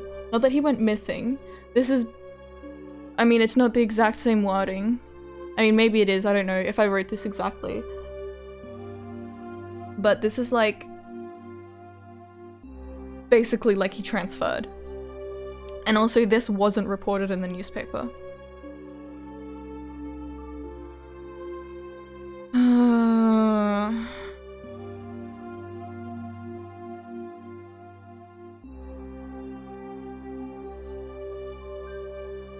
Man. And then this year, this time, where she was trying to contact Satoko? This isn't a freaking joke. They're rumors, Mayabara-san. There's just some rumors to that effect. I hadn't said that because of the rumors of Oishi being Oyashiro-sama's servant, or his contacting someone, foreshadowing who would be the sacrifice that year. But because the ominous hatred I felt toward Oishi was becoming more substantiated, more real. Today, Satoko, she was absent today. Wait, really? That looked like news to Coach. I thought he might have known why Satoko was absent today, but... Then I'll get going. I should go back to the others and put their minds at ease. You're right. I will. Later, Coach left the nurse's office and headed towards the teacher's lounge. Wonder if he's gonna check on Satoko. God damn. God damn.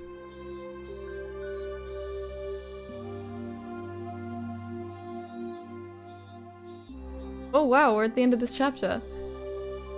Okay, research notes. Oishi's post memo. I don't want to end here, I want to go for a little longer. Let's look at the tips. Research notes. The Hojo family. Alright, time for some real, like, groundbreaking information. Every year, Oyashiro-sama's curse claims 2 victims. This means that with 4 years in a row, there have been 8 now, but it's worthwhile to note half of them have been members of this family.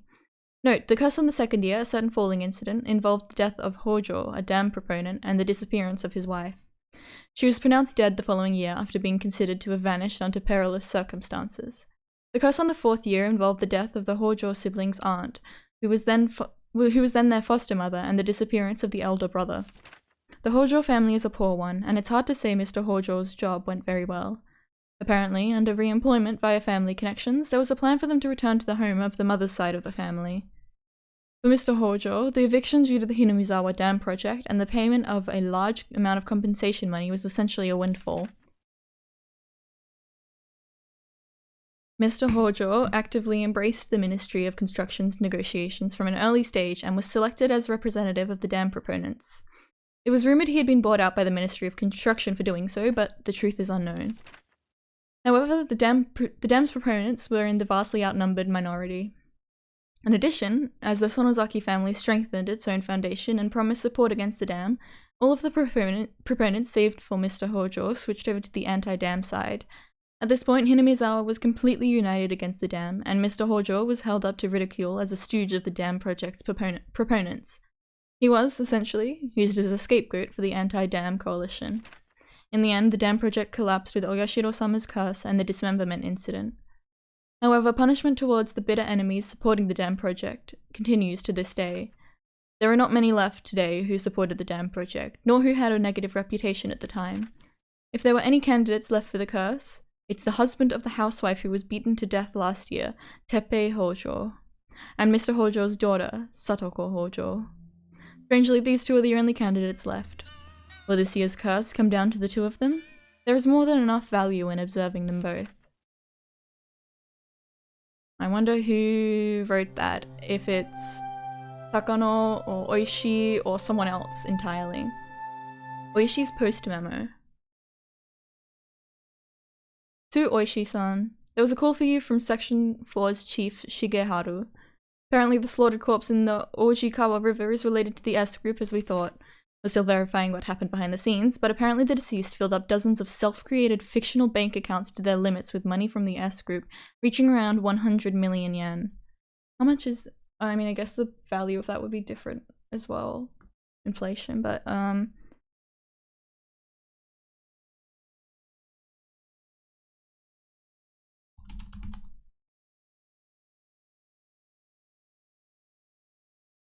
okay, that's about $1 million, like, Australian dollars. Which is a lot.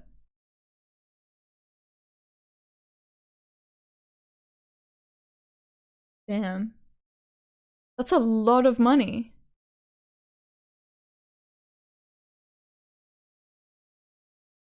It appears there were 3 or 4 men with former S group connections involved in this. They've already disappeared along with millions of yen. The deceased was tortured on that point for information, and she was clearly slaughtered as an example to others.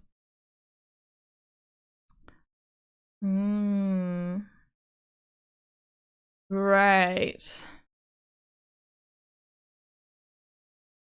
So she was getting money, and then Sonozaki family Yakuza thing, whatever, was like, nah, and then they tortured her for information and killed her and dumped her body. There were apparently some real wizards chasing down the people who disappeared. Wow, real wizards? Real life wizards? This changes everything. They're also spreading letters related to Yakuza groups, not to harbor them. There's still no evidence that Teppei Hojo is one of those people. As far as Chief Shigeharu can tell, he hasn't been told anything. He was her pimp, but she didn't trust him at all, did she? Teppei Hojo has left the apartment in Okinomiya and has returned to his former residence in Hinamizawa. Sherex! Hydrate I shall! Good to see ya!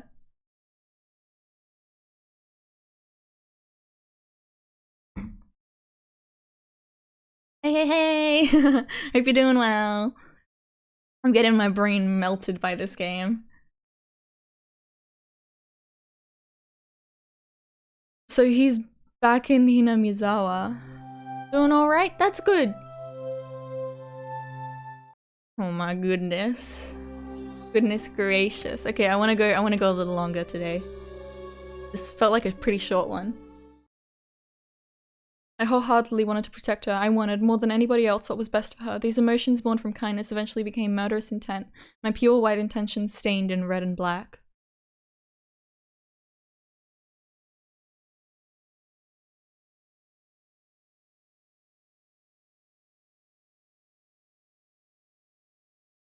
Even as I understood that it meant the destruction of the day-to-day life I so wanted to protect.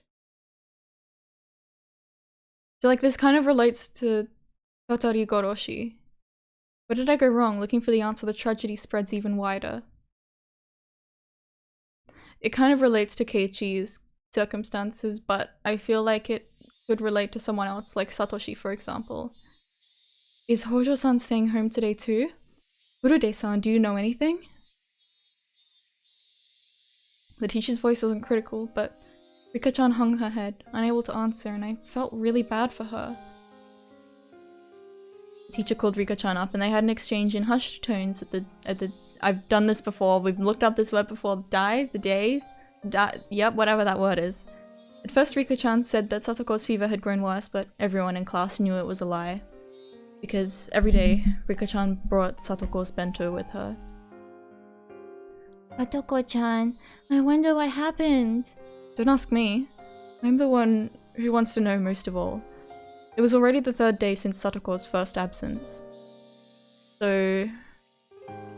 the first absence I think was Monday, and then Tuesday, Wednesday. This is Wednesday or Thursday, I would think. Ever since then, I haven't felt good. Until just last Sunday, everything had been so much fun. I'd reached out to Satoko like a real older brother, and we spent that time quietly, but warm and comfortable. So why had it suddenly been flipped over? The more I thought about it, the more I thought that the world had taken a turn for the worse ever since Oishi arrived.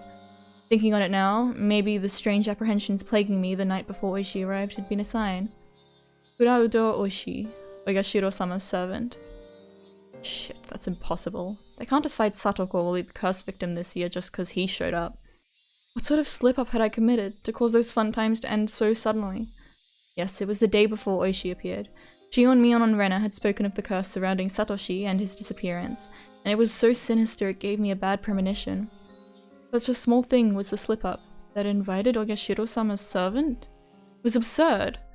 It's like he has like a sixth sense that he just can sense when someone is like interested in Ogashiro-sama and is having doubts, and he shows up and he's like, hey. I kept on groaning to myself that I would never accept it, ever. I obviously wasn't the only one suppressing my feelings. Mion and Rena were too. Everyone in the class was doing it. Rika-chan knew something about Satoko's situation, but she wouldn't tell us. Rika-chan still held a calm attitude, like a cat basking in the sun. But she was being unbelievably stubborn about this whole thing. Ogashiro-sama, why can't we have nice things? Yeah, this guy just fucks everything up, Oh. Un momento.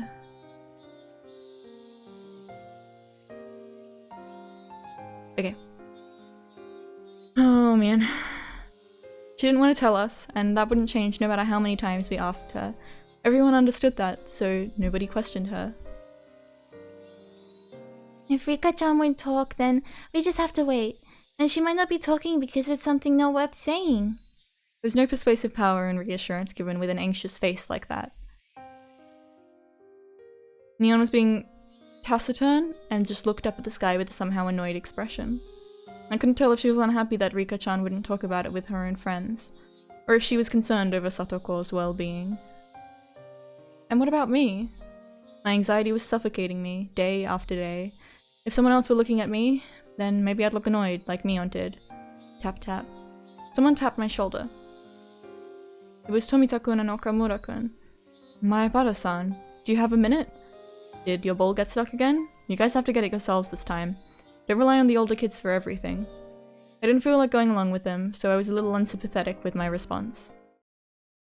We heard a little interesting rumor. A rumor? Yeah, I just thought it might have something to do with that. A rumor? About Satoko. They hadn't said that, but it didn't seem unrelated. They didn't want to talk in the classroom, so they pulled me behind the school building, lending further credence to that thought. The back of the school was damp and humid, like always. Students didn't really come here because they wanted to. It might, however, have been the ideal location for trading rumors away from prying eyes. Tomita-kun, Okamura-kun, these rumors, they're about why Satoko is absent, right? We don't know if it has something to do with it, though. Or maybe... What on earth happened to Satoko? Is she sick? Could she be, like, really sick or injured or something? No, actually, it's the opposite. I heard my grandma saying that she came to buy tofu at our shop yesterday.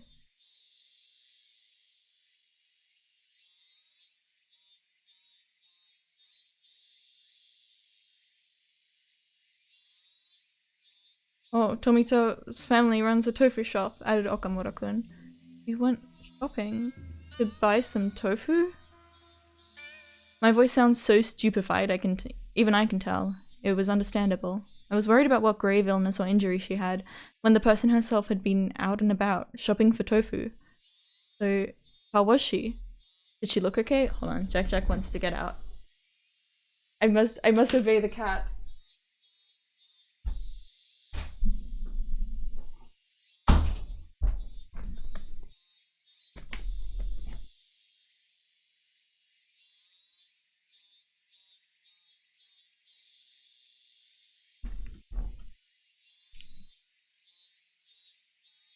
Alright.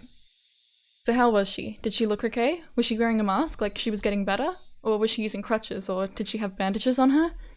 No, there wasn't really any signs of sickness or injuries on her, but... I should have felt relieved that it wasn't an illness or an injury, but my anxiety wasn't going away. Because Tomita-kun and Okamura-kun's expressions weren't looking any better. She apparently came to buy one piece of soft tofu. My grandma said it was strange. Strange? Why? What's wrong with buying soft tofu? Irritated by how roundabout they were being, I had to desperately fight that irritation from creeping into my voice. Well, Hojo and Furude live by themselves and they don't have that much money, right? So they only ever buy the cheaper, firmer kind of tofu.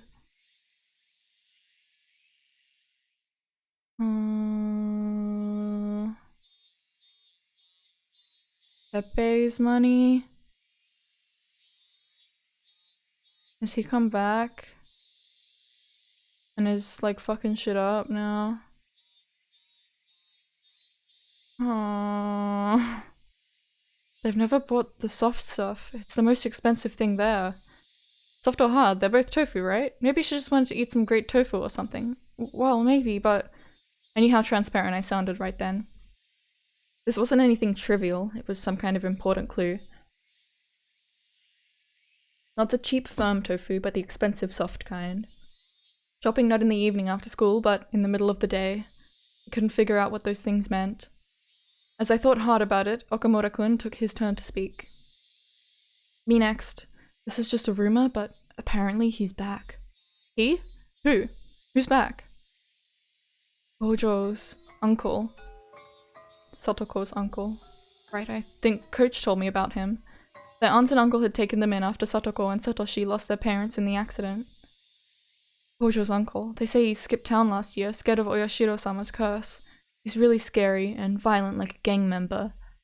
Everything Coach told me came back in bits and pieces. Right. The mean aunt and uncle who had tormented them all the time. I think he said that after their aunt was beaten to death by the deviant, he ran away to his lover's house in Okinomiya in fear of the curse. Why would she be staying home from school and shopping for soft tofu in the middle of the day just because her uncle came back? My underclassmen climbed up and looked downwards. There must have been some big hint buried in there. Even if I didn't understand, if I told Mion or Rena about it, maybe they'd know something.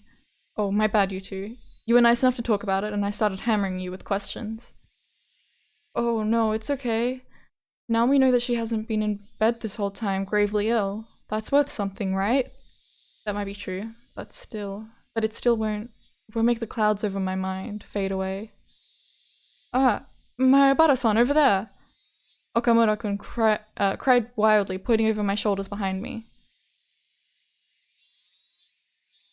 Fucking oishi! Startled, I turned around and on the other side of the schoolyard, near the school gate, I saw a figure trudging forth.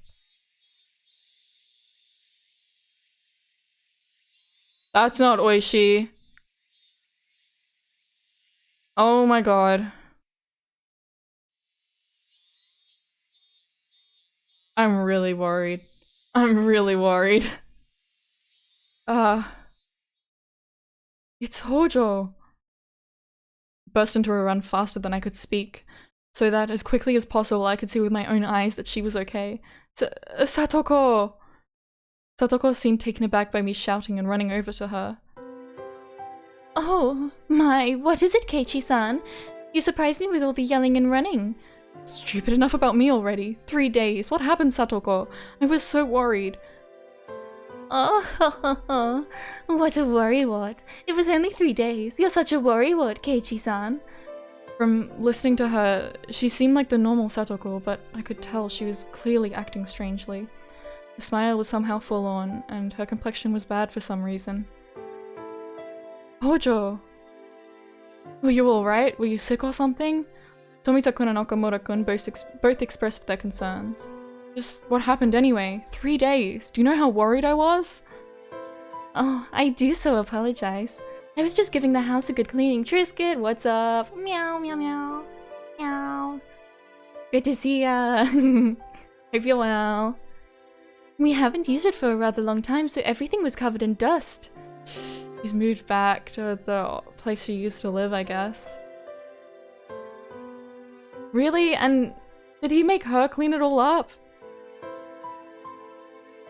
Huh?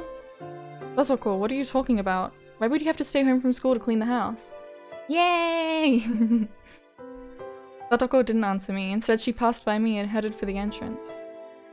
Gosh, it is nearly about lunchtime, is it not? I am just starving. It was certainly lunch break. I couldn't force her to stop after she told me she wanted lunch since she was so hungry. I'm so nervous. I'm so worried about her. I wonder if she's being fed properly. Oh god. Oh. Well, whatever. Rika-chan's been bringing you lunch for 3 days now. You look like you can eat it today. Oh, and it means that Rika-chan's probably living alone. Let's just go to the classroom and put everyone's minds at ease.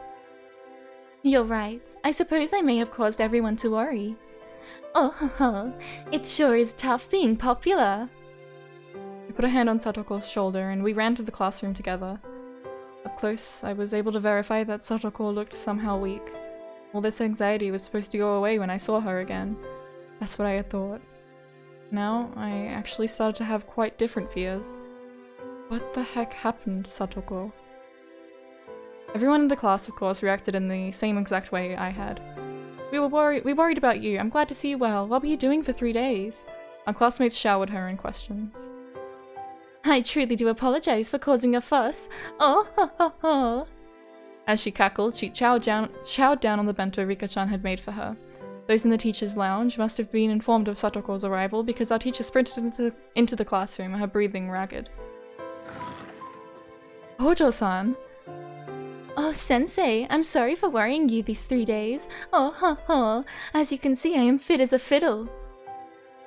My, I was very worried about you. When you're done eating, come right to the teacher's lounge. I have a lot to talk to you about. I must be in for a good scolding for those 3 days I cut class. Oh, ho, ho. Satoko laughed sheepishly while she scratched her head, and the rest of the class burst out into laughter. The teacher was acting angry, but she breathed a sigh of relief at seeing Satoko healthy and smiling as she ate her lunch with the class surrounding her. What a relief, right, Rena? Huh? Oh, sorry. Yeah, I'm glad she's okay. I looked at Rena and knew. She had a sense that something about Satoko was off too. I looked to see Mion detached from the clamor as well, with a somewhat grim expression. But Rika-chan, on the other hand, was smiling from ear to ear. She spread out the bento boxes one by one as Satoko finished them.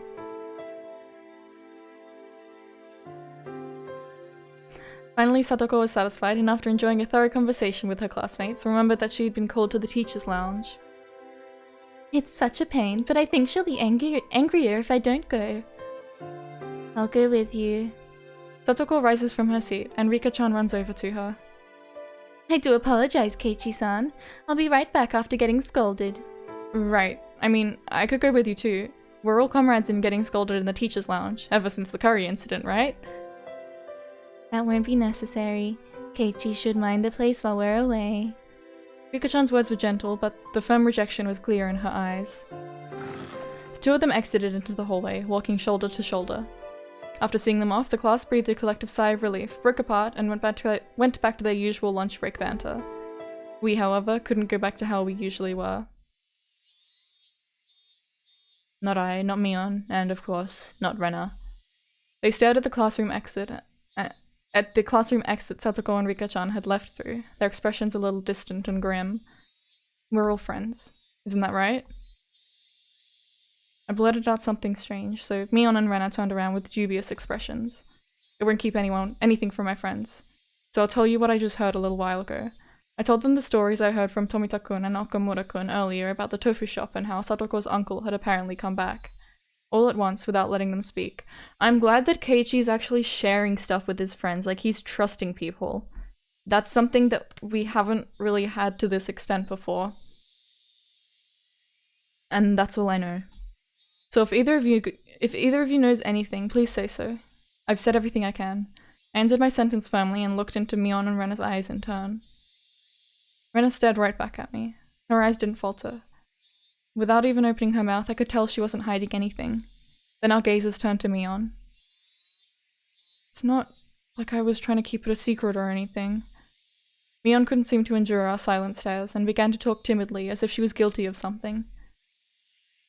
It's just, now that you've said something, Kei-chan, I guess I have to talk about it. Mi-chan, you know something? Well, I mean, I knew from the first day that Satoko's uncle had come home, that he just randomly showed up in Hinamizawa last Sunday. Why didn't you tell us that? I'm sorry. My angry shout caused Mion to flinch away, look down, and hang her head uncomfortably. Keiichi-kun, it's nothing to get angry about. You're scaring me, John. Oh, sorry I shouted at you. I lowered my head in apology. Mion accepted it, collected herself, and continued. According to her, her uncle's relationship with his lover, whom he had been with in Okinomiya, had collapsed. Without anywhere to go, he went back home to Hinamizawa, and on that Sunday, the day of the barbecue, her uncle ran into Satoko and brought her back to the house. Why did he bring her with him? Because he's a good-for-nothing parasite. He can't even cook by himself, much less do any cleaning. Yep. She's used to taking care of the men in her life. But that's... He brought Satoko-chan back to have her cook and clean? I remember that she said she'd been cleaning the house when I met her back at the school gate. A moment later, the pieces fell into place, into the jigsaw puzzle of unease. And as for what the puzzle depicted when I saw it from afar, I could see the answer clearly. Satoko was locked up at home and tormented into doing the housework. Those are the rumors. If you knew that, why didn't you speak up? I nearly yelled that at Mion, but hastily stopped myself. Mi-chan, is that true? I haven't seen it myself, so I don't know if it's true or not. Mion looked down again and, staring at the floor, grew quiet. Just like last year? Like when they lived with their mean uncle and his wife? But this uncle is completely helpless when it comes to housework, right? Posture check. Ooh. That's a good idea. And shrimp. If Satoko's that important, then there wouldn't be any reason to torment her. Would there?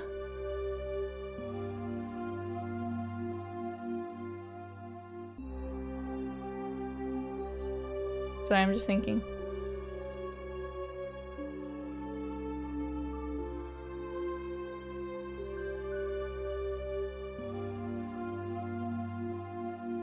All is well.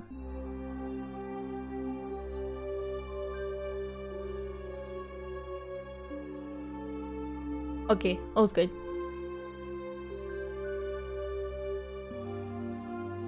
Keiichi-kun, I don't know what grounds you have for saying that, but you shouldn't be so irresponsible. Rena clearly and directly got mad at me. You don't know much about this, so don't talk as though you do. Yes, that's clearly what she meant. Fine, then do you know something, Rena? I don't know anything either. I didn't know her uncle had taken her to the house until hearing it just now, but the situation is different from a year ago. Situation is different. What does that mean? Satoshi-kun isn't here. Satoshi really cared about his little sister. He always stuck up for her. He was her shield, though that she would be affected just a little less by their mean aunt and uncle's fighting. The mean uncle and Satoko-chan are the only ones living there now. Can't you imagine how stifling that must be, Keiichi-kun? He only even came back because he broke up with the woman he was staying with. You think a person who came back for such an unpleasant reason would be able to treat Satoko-chan kindly? She was right. It wasn't easy for me to imagine Satoko not being tormented. Sorry. Oh, no, I'm sorry too. Sounded like I was interrogating you, didn't I? An awkward atmosphere floated among us. Sorry. The three of us remained silent and just stared at the floor.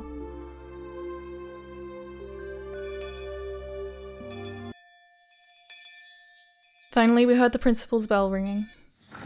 The teacher came back with Satoko and Rika-chan at her side. Alright, we're starting afternoon class. Class president, please. Everybody stand up. Everybody put your hands up. Everybody just stand up.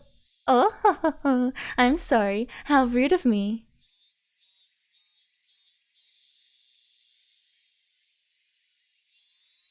Rika's face. I couldn't read anything from Satoko's vaguely sheepish expression, but given the clouded look Rika-chan was wearing behind her, it was tough to laugh off the disquieting story I'd heard from Mion.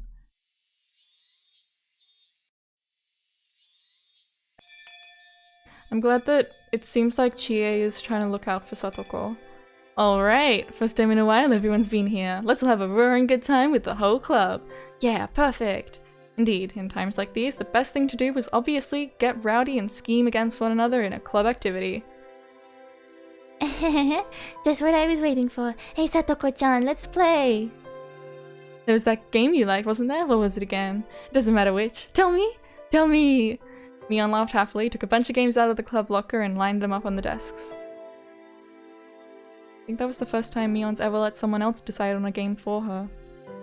I could tell she was being especially considerate to Satoko, thinking that whatever her circumstances, we could just enjoy our time together as a group, that might be some comfort, some diversion. Satoko seemed to understand her feelings too, and smiled vaguely, though pleased, but her head slowly moved from side to side. I'm very grateful, but your feelings are enough. There are many things I need to do, so... Even Rika-chan hung her head in remorse. Hey, whoa, seriously? All the club members are here for once and we're not playing anything? Desertion in the face of the enemy. What was the punishment game for it? What part of the club constitution was that in? Stop it, Mi-chan. We can't force her to play with us. Hey, this old man isn't trying to force her or anything. I just thought it would be more fun for sure if we did something exciting. Really, I'm happy you feel that way. Don't worry, next we meet you'll see. I'll get you all caught in a gigantic trap. Oh, ho ho ho ho. Satoko, while insulting us, still said she couldn't participate in the club today and apologized. She quickly put her things into her bag and padded out into the hallway, disappearing. It all happened in the blink of an eye. Satoko. Rika-chan stared lonesomely as her friend hurried home, unable to be part of club activities. Silence filled the classroom. Both the cheerful voices of our classmates in the schoolyard and the voices of the cicadas sounded like they were coming from some faraway world. This is boring. Silence was broken by Mion's bitterness as she began putting the games on the desk back into the locker. Everyone just stared absently at Satoko's seat, now empty. Rika-chan, maybe you could tell us about it now? Rena made as gentle a smile as she possibly could and spoke softly to Rika-chan. Even without hearing it from her, we pretty much knew the situation at this point. Satoko's uncle had broken up with his lover and come back to Hinamizawa, and he had taken Satoko back home and forced her to do all the household work. And all that had to be pretty rough on her. Thinking this was common knowledge to everyone, I skipped the important part. Is it really bad? Maybe Mion and Rena wanted to ask the same question. Nobody spoke, we all just stared, waiting for Rika-chan's reply. Rika-chan still didn't answer us. We were hoping for her to say no, but her silence was a bad enough sign. Last year, was it? It was like this when both her uncle and his wife were here, right? Yeah. At the time, they were mostly just being caught between their aunt and uncle fighting. One of the ways we helped out was with the club, by reducing her time at home as much as we could, but... He's making her do the chores now, but she can't stay at school either. Shit. Satoko's not a slave.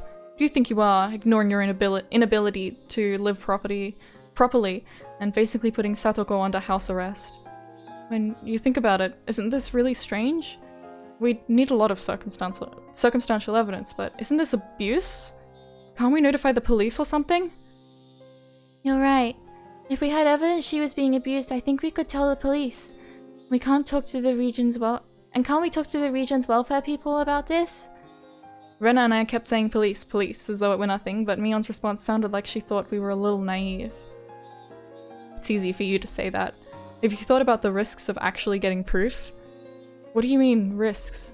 I think it was 2 winters ago. We reported it. To the Child Consultation Center. We told them there was abuse happening and to do something right away. Oh, you did?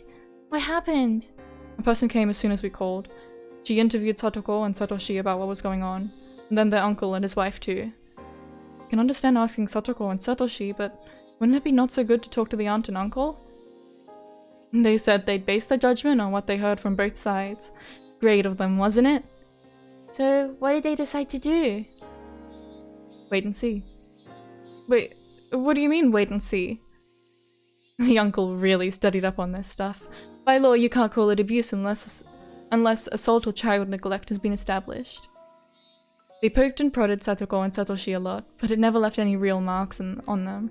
They were pretty much eating 3 meals a day and had beds, and there weren't any recordings or something like that to prove they'd said or done anything to cause them psychological trauma. None of the villagers had ever actually seen them being violent either. No matter how mean you are, you wouldn't act so violent in front of other people. Nobody would.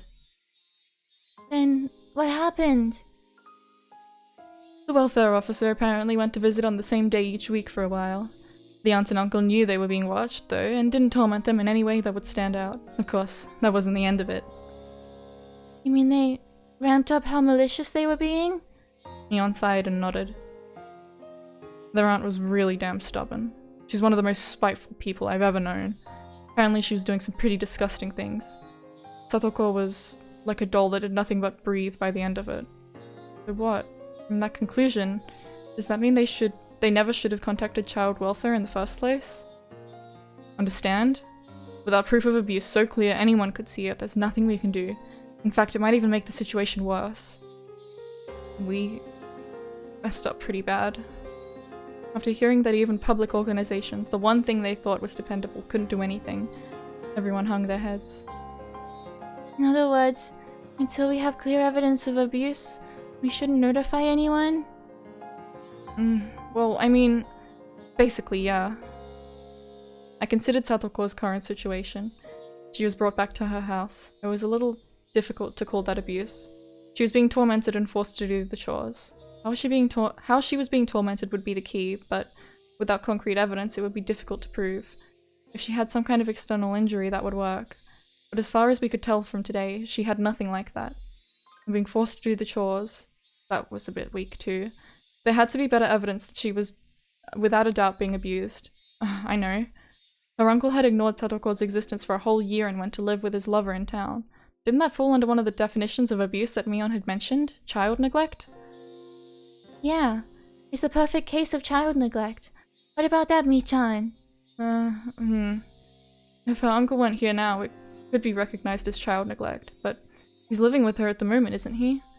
They were apart before, but if he said something like he had a change of heart and decided to live with her, then they might just wait and see again. Once we reported it, we would need to be absolutely sure they'd interpret it as abuse. Maybe we needed far more concrete evidence, lest we repeat last year's mistake. It's sad. This means we need to sit quietly and wait for him to be violent towards Satoko-chan and leave a mark, don't we? The only plan I could think of was, in the end, just watching and waiting. It left me in shock when I realized that it would be the same policy as that of the officials who had made the situation worse. As Mion said, reporting it to a public agency would be a gamble. If we're going to pick a fight, it would have to be one we couldn't afford to lose. If we were gambling, without enough money, without enough evidence, our defeat would be assured. If we took the time to amass enough money that we could be sure of victory, then that would mean pretending we didn't see Satoko's plight for a considerable amount of time. Sorry for bringing this up now, but how was Rika-chan able to live by herself? Rika-chan had lost her parents, if I recalled correctly. From what I'd heard, she had no relatives either. She was forced to live on her own as a result, but her life was unfettered, free of restriction. If she could somehow grant that freedom to Satoko too. I mean, Rika-chan, you're living without any parents, right? Don't kids with no guardians have to go to orphanages and stuff? Keiichi-kun, that's cruel. Not saying it to be mean. I only asked because I thought maybe there would be a hint to saving Satoko. Rika-chan, sorry if I offended you. Rika-chan shook her head, not particularly disturbed. Well, you see, it's because I'm considered the mayor's daughter. Oh. Let me explain. The mayor, Old Man Kimiyoshi, is Rika-chan's guardian. He got official permission from the governor of the prefecture. Huh. So you're adopted? No, not adopted. You can be someone's guardian without being in the same family. Oh, I get it. Rika-chan lives by herself, but by law, she's considered to live with the mayor, right? Yeah, basically. That's how Rika-chan avoids being sent to an orphanage. Actually, it would be child and family services, not an orphanage. Meep. I didn't understand the hard things, but anyway, she's right. Interesting you should say that, Mion. You can be someone's guardian even if they're in another family? Then shouldn't we have the mayor or someone else become Satoko's guardian if only on paper? Then she'd be in the same position as Rika-chan. And she could go back to her old life. Too bad it won't work. I mean, her uncle is supposedly her guardian. Wait a minute. You lost me there. What's a guardian exactly anyway? In legal terms, a guardian and a parent weren't necessarily synonyms. So whoever was actually looking after her at home would be considered her guardian. Then her uncle isn't her guardian. He left Satoko by herself for so long. But if he insists he's her guardian, then that's it. It's been a few days since Satoko was taken back to her house. Her uncle's been paying for her meals since then, right? He is sort of looking after her, so he'd probably insist. And even though he abandoned her for a year, he'd already looked after her for the whole year before that. But the mayor doesn't have that kind of history. So then if both the mean uncle and the mayor requested guardianship at the same time, the uncle would make more sense? No, but he'd have a better chance. The term guardian refers to the person actually caring for her, right? The uncle actually has a bed and food for her, but the mayor would just have his name. It wouldn't be a contest. Then, shouldn't the mayor just start caring for her for real? He'd be her guardian in name and reality if he did. We just need to shelter Satoko. That might lead to her uncle being desperate to take her back, but will stubbornly refuse him. Won't be that easy. Satoko is a growing girl, you know? You don't like giving someone a cat, you're asking him to care for a real person. Then Coach! What about Coach? Coach, I don't know, he's got a lot of money, right? He even said it himself. Even if he's not a real father, Coach could become her guardian. He would be great at taking care of her. Stop that. Stop thinking of Satoko like a pet. All you're doing is talking about pushing her onto someone else. You need to think more seriously about how much responsibility it is to care for another human being. Did you ask him? Did you get an actual promise from him that he'd take Satoko under his care? No, I didn't, but Coach would definitely say yes. Well, fine. Even considering the 0% probability of Coach saying it was okay, then what? It still wouldn't work. He couldn't become a guardian all by himself. That's right. Coach. Didn't he say it himself? He was alone, so he couldn't do it. Shit, what the hell? Why is being single such a disadvantage in this society? Then, all you could do is marry into a wealthy family, couldn't you? Is there anyone that wealthy in Hinamizawa? I'm not sure. See? It's not simple. It's hard to adopt someone. You can't go into it thinking you'll push Satoko onto someone else just for a little while. You're being naive, Kate-chan. Shit, damn it, what the hell? I'm desperately thinking of how to save Satoko and all you're saying is no, no. Don't you care about Satoko at all? Are you even worried about our friend one bit? What do you have to say for yourself? I didn't mean that. But it just won't be that easy and it's not that difficult a problem. We just need to have some rich people look after Satoko for a while, that's all. Right, what about your family, Mion? You always brag about how great it is being one of the 3 families or whatever, don't you? From what you've said, you must live in a gigantic house. My house? No, that won't happen. My grandma would never allow it. Then what about your relatives in Okinomiya? From what I heard, they're living in luxury themselves. There's plenty of shops your relatives manage in town too. Your family are basically millionaires, aren't they? No, that won't work. Going to Okinomiya is even more out of the question. My father, he'd never let it happen, ever. Hey. Normally you act like some high and mighty bigwig and now you're being all spineless? What the hell? You're just gonna sit by and watch Satoko suffer? No, I don't, but... I mean, I want to help her as much as you, but... It's a different story. How is it a different story? How can you be so cold-hearted? Your friend is in trouble. What are you if you don't rescue her? You're our president, our club president. Save her. Save her from this crisis. If you don't save her right now, you're not her friend. You're not even human. I don't know if you have any humanity left in you. Are you listening to me, Mion? My emotions all exploded out of me, and I didn't even give her a chance to say anything in response. I just wanted to make Mion agree with me, even if I had to force her. If she did, Satoko's problems would be solved. If pushing her would solve the issue, then I'd push her as much as I needed to. Why aren't you saying anything anymore? I'm asking you, asshole. Well, say something, Mion Sonozaki. Me? Mion, looking down with a grim face, began sobbing. Her hands were clenched into trembling fists and she rubbed her eyes to wipe away the tears. Her family probably wouldn't take Satoko in because of the damn stuff. Because of the family she's from. Was what I said actually that mean? This isn't the time to cry. We're in the gambling room now and we have to do something to save Satoko. And as I thought that, Rena spoke, her voice cold and incredibly calm. Keiichi-kun, if Michan's family won't work, then what if we look for another wealthy family? I know someone in Hinamizawa who lives in a nice big house. Keiichi? Who's that? Oh, come on. You've got a splendid family and you're leaving it out of things? My family? My family is... Your friend's right. Save her, Keiichi-kun. Michan is cold-hearted after all. Since you're so considerate towards friends, you should lead by example. Just the three of you are living in that huge house, right? Now you've probably got plenty of spare rooms.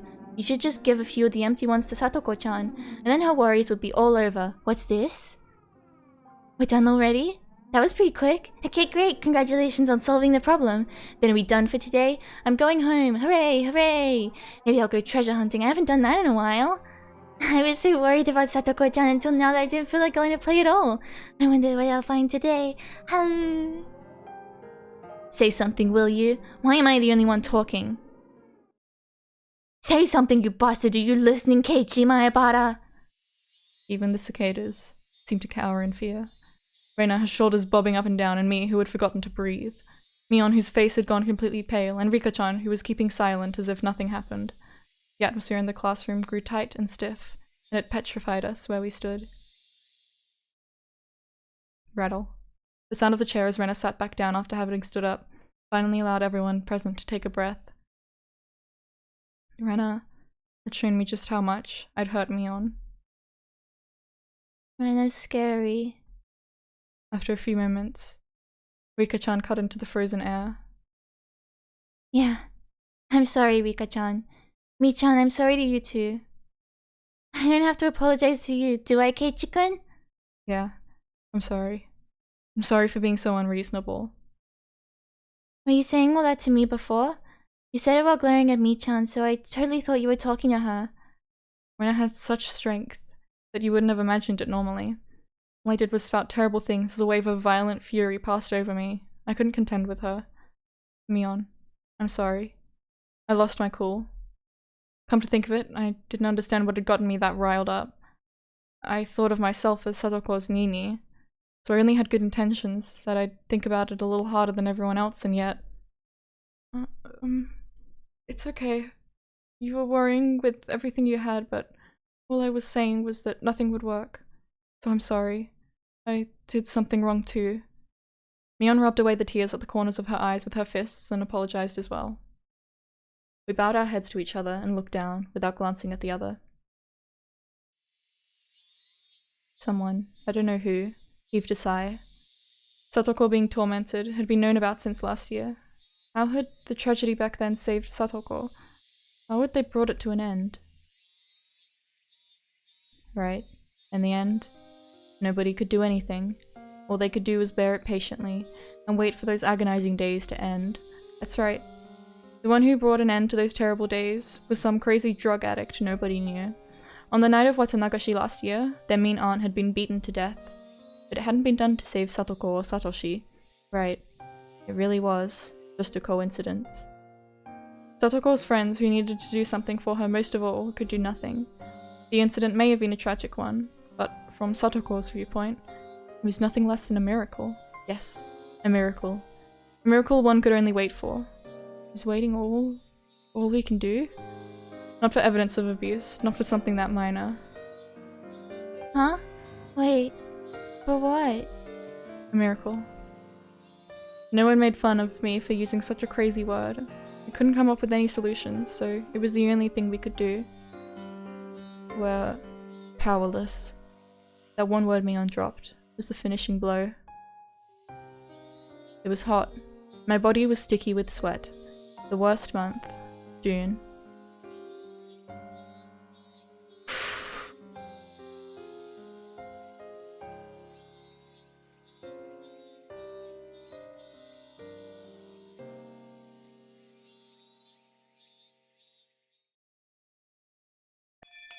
Alright.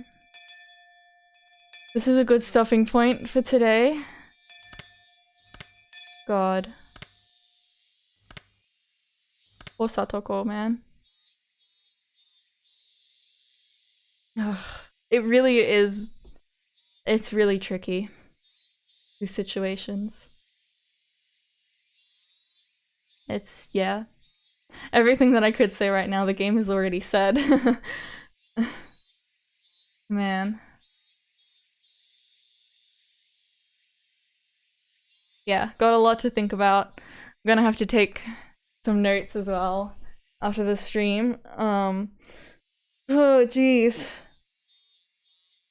But yeah, it's getting really good. Oh, man. Yeah, okay, so that's gonna be it for today. Thank you very much for coming along. Got a bit heavy. I hope everyone's doing alright. Yeah, I am not gonna be streaming tomorrow. But I will keep everyone updated on the Discord. Wahoo! Yeah, thank you very much for coming along. Hopefully I'll be streaming on Tuesday. We shall see. Yeah, I'll see you in the next one. Have a good day or night, everyone. Bye bye! Bye bye!